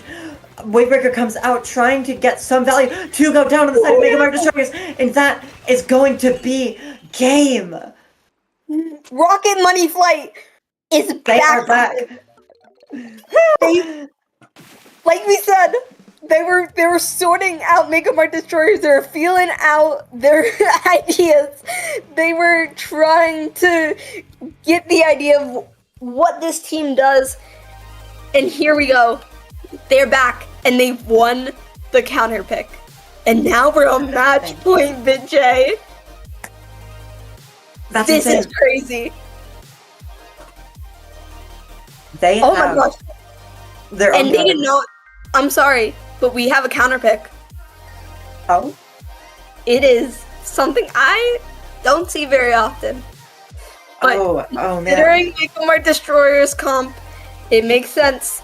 We are going to Zone's Humpback. Not Humpback, Hammerhead. I'm scared. What is it? Zone's Hammerhead. Hammerhead? Yes, with those that's in the lines pool? down the map. That's in the pool. There's no way. There's absolutely no way. Zone's Hammerhead. This is really good for Mega Mart Destroyers. We're on match point. Oh my that goodness, leader's gonna be hitting some crazy shots. But don't forget, Rocket Money Flight has their own counter pick. Mega Mart Destroyers, this is their last counter pick. They need to win Rocket Money Flights. So they have that extra little bit of security for being up one. Yeah, here we go. Match point, a bracket reset, Triton-Cup 119. We have seen some crazy things, and I know this match is going to be even crazier, BitJ. We are seeing the same thing on both sides, but I know they have something big planned for us. Oh yeah, it's E-Litter on... Nobody counterpicks this map. Nobody counterpicks this map unless you're plotting something absolutely devious. Oh my gosh, wait, but speaking of devious, Carbon going and getting 2, but the Kraken comes out and gets 2 as well, trading that out. But the Kraken looks like they're going to go down here unless... No, the Kraken does go down. Strikes coming out on the zone. Rocket Money Flight is starting this game off explosively. Oh, Yeah. but the washer does go down, but the E-leader goes down as well. That's an absolutely huge pick. They didn't have cooler, so that is going to be respawn punished E-leader. And the 96 going down as well. It's just the S-Blast and the Zap out. And the S-Blast goes down. We are seeing some crazy fights coming out right now. That Carbon getting that double off of mid, and just like everyone is fighting for their lives. You can feel the frantic energy coming out both of these teams. They know this could be the last game. They need something big here because this is either win or lose. And here we go. Mako Mart Destroyers back in the zone, getting that cap. This could be their opportunity. Absolutely. And with the cooler out, they have leader out as well, set up in a nasty spot, getting a pick, and they have that Wavebreaker out and potentially other specials at the ready. They have the upper hand in the special economy, and they have the upper hand in the numbers as well. This is looking really good for Mako Mart Destroyers. It's looking really bad for Rocket Money Flight. Yeah, less than 10 points remaining before lead. Lead isn't the end of the world. There's always a chance, but right as lead shift, they're able to get the zone uncapped. This Carbon one pick stuck in a Kraken right now for the Gal. They forced to retreat, and this Booyah and strikes are coming out to force them all the way back. But they are one down with that Carbon. They need to be so careful here. If they go down, this is going to be really bad. That is trading at the very least, but S-Blast is still in. Gets a second, potentially getting a third. The third goes down. S-Blast looking for the fourth, but they get shredded by the edit before they can pop that Booyah. Yeah, they edit doing a really good job making sure they can't go up there, getting that cooler out. There's only a 1 point difference right now. This Oh no, oh no. Oh my gosh, but wait, penalty points are almost out. Only 1 point difference, but it looks like they're going to be able to further the score. No. The edit goes that's such a down huge and they're stagger. forced all the way back. Oh my gosh, this is absolutely devastating. The S-Blast going in, they want more. They want their clips. They want to set this in stone, but it's not set in stone yet. But the S-Blast gets 2, potentially 3, but no, they go down. The zone is uncapped and the strikes don't work. They aren't fast enough. And that, Mari, we are going to game 5. Game 5 of Bracket Reset. Game Every 5. commentator's wish. Yes. We're here. Let's make this happen. Yes. So, we are looking for one big thing here, though. That was Mako Mart Destroyer's counter pick. They won their counter pick, but like you said before this match, they have to win Rocket Money Flight's counter pick. So And what's it that gonna will be? hard. Pick your poison, Rocket Money Flight. Because this Yeah. is it. No more Something second big. chances. And we have it in. I'm having deja vu. It all comes down to this last match, and we have seen it come down to this last match several times. We're going to Zone's Humpback. Woo! That is... I mean, they lost this one before, but they're confident now. They have the comp. They have the AoE. They have the all win that they under need. belt. They've realized that we don't need to paint versus this comp. We need to delete them. We need them out and in their spawn. And so far, they've been doing a great job at that. Going from getting 3-0 to 1-2 is absolutely night and day difference from switching that comp up.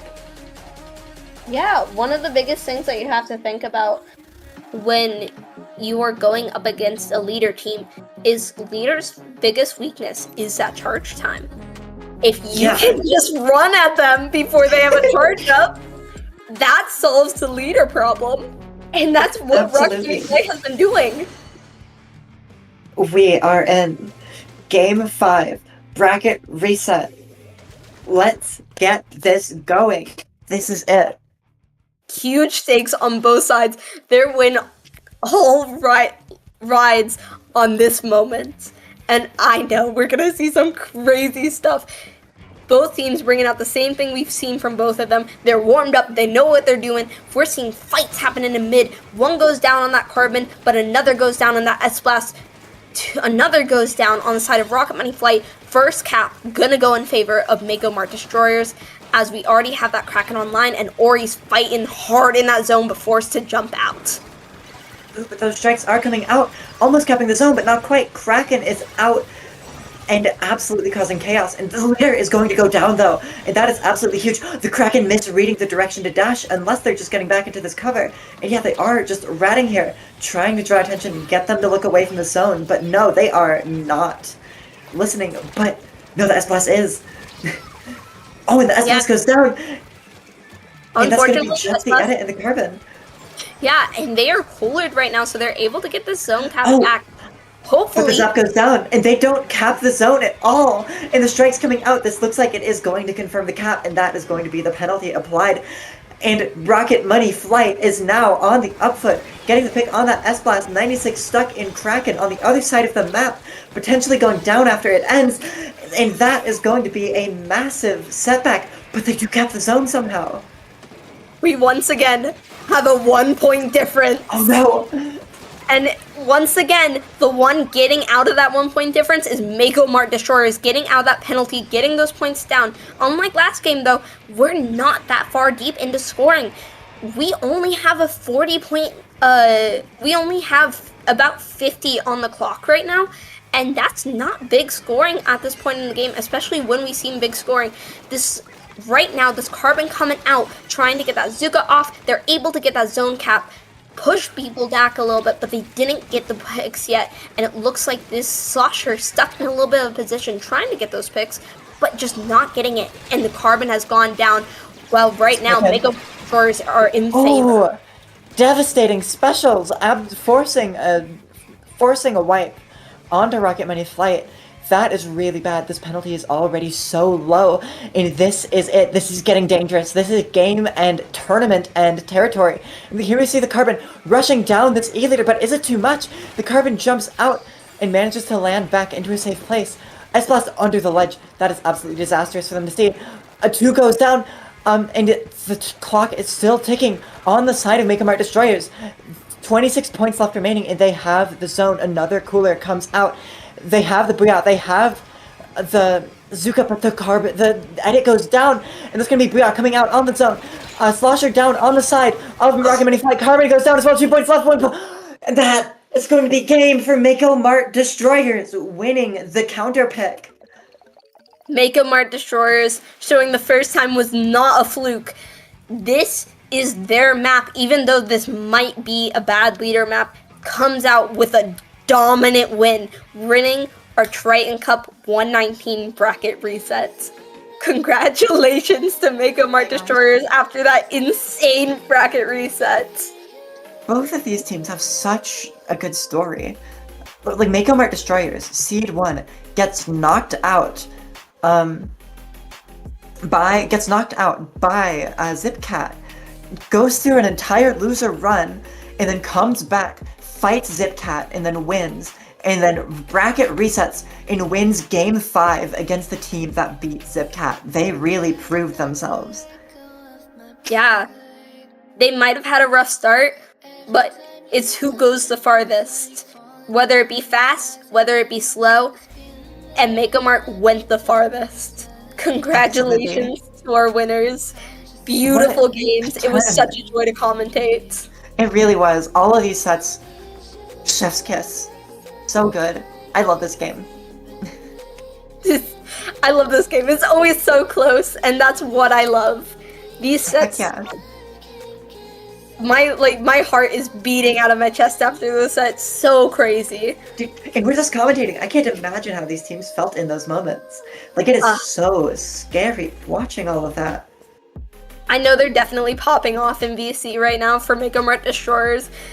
Probably screaming. Probably being really happy right now. Yeah, so absolutely wild. Such good games. But, Mari, where can these wonderful people find you? Well, you can find me at Mari Time on every single social. Mari with 2 I's after the R. And I'm more active on Blue Sky. Don't really go on Twitter much nowadays, but you can always find me wherever you want. Where can the lovely people find you, BitJ? You can find me at bitj.blue on Blue Sky. It's fun. I've been cooking up some stuff. Oh my gosh, I love this game though. I love this Splatoon. I love commentating. Oh my gosh, it's so Woo! nice to be back doing this. But yeah, Absolutely. thank you so much for commentating with me. It was such a joy commentating with you. So fun. We definitely got Yeah. a little bit up to some shenanigans here and there, but made it interesting, made it a little funny. Hopefully, our lovely viewers at home had a wonderful time watching Triton-Cup 119. And that will be it for us today. Yeah, and before we go, shout out to CKK on the stream, on the spec cam. Couldn't be possible without you. Streamers don't get enough credit here. But yeah, thank you guys so much for watching. Catch you guys in another tournament.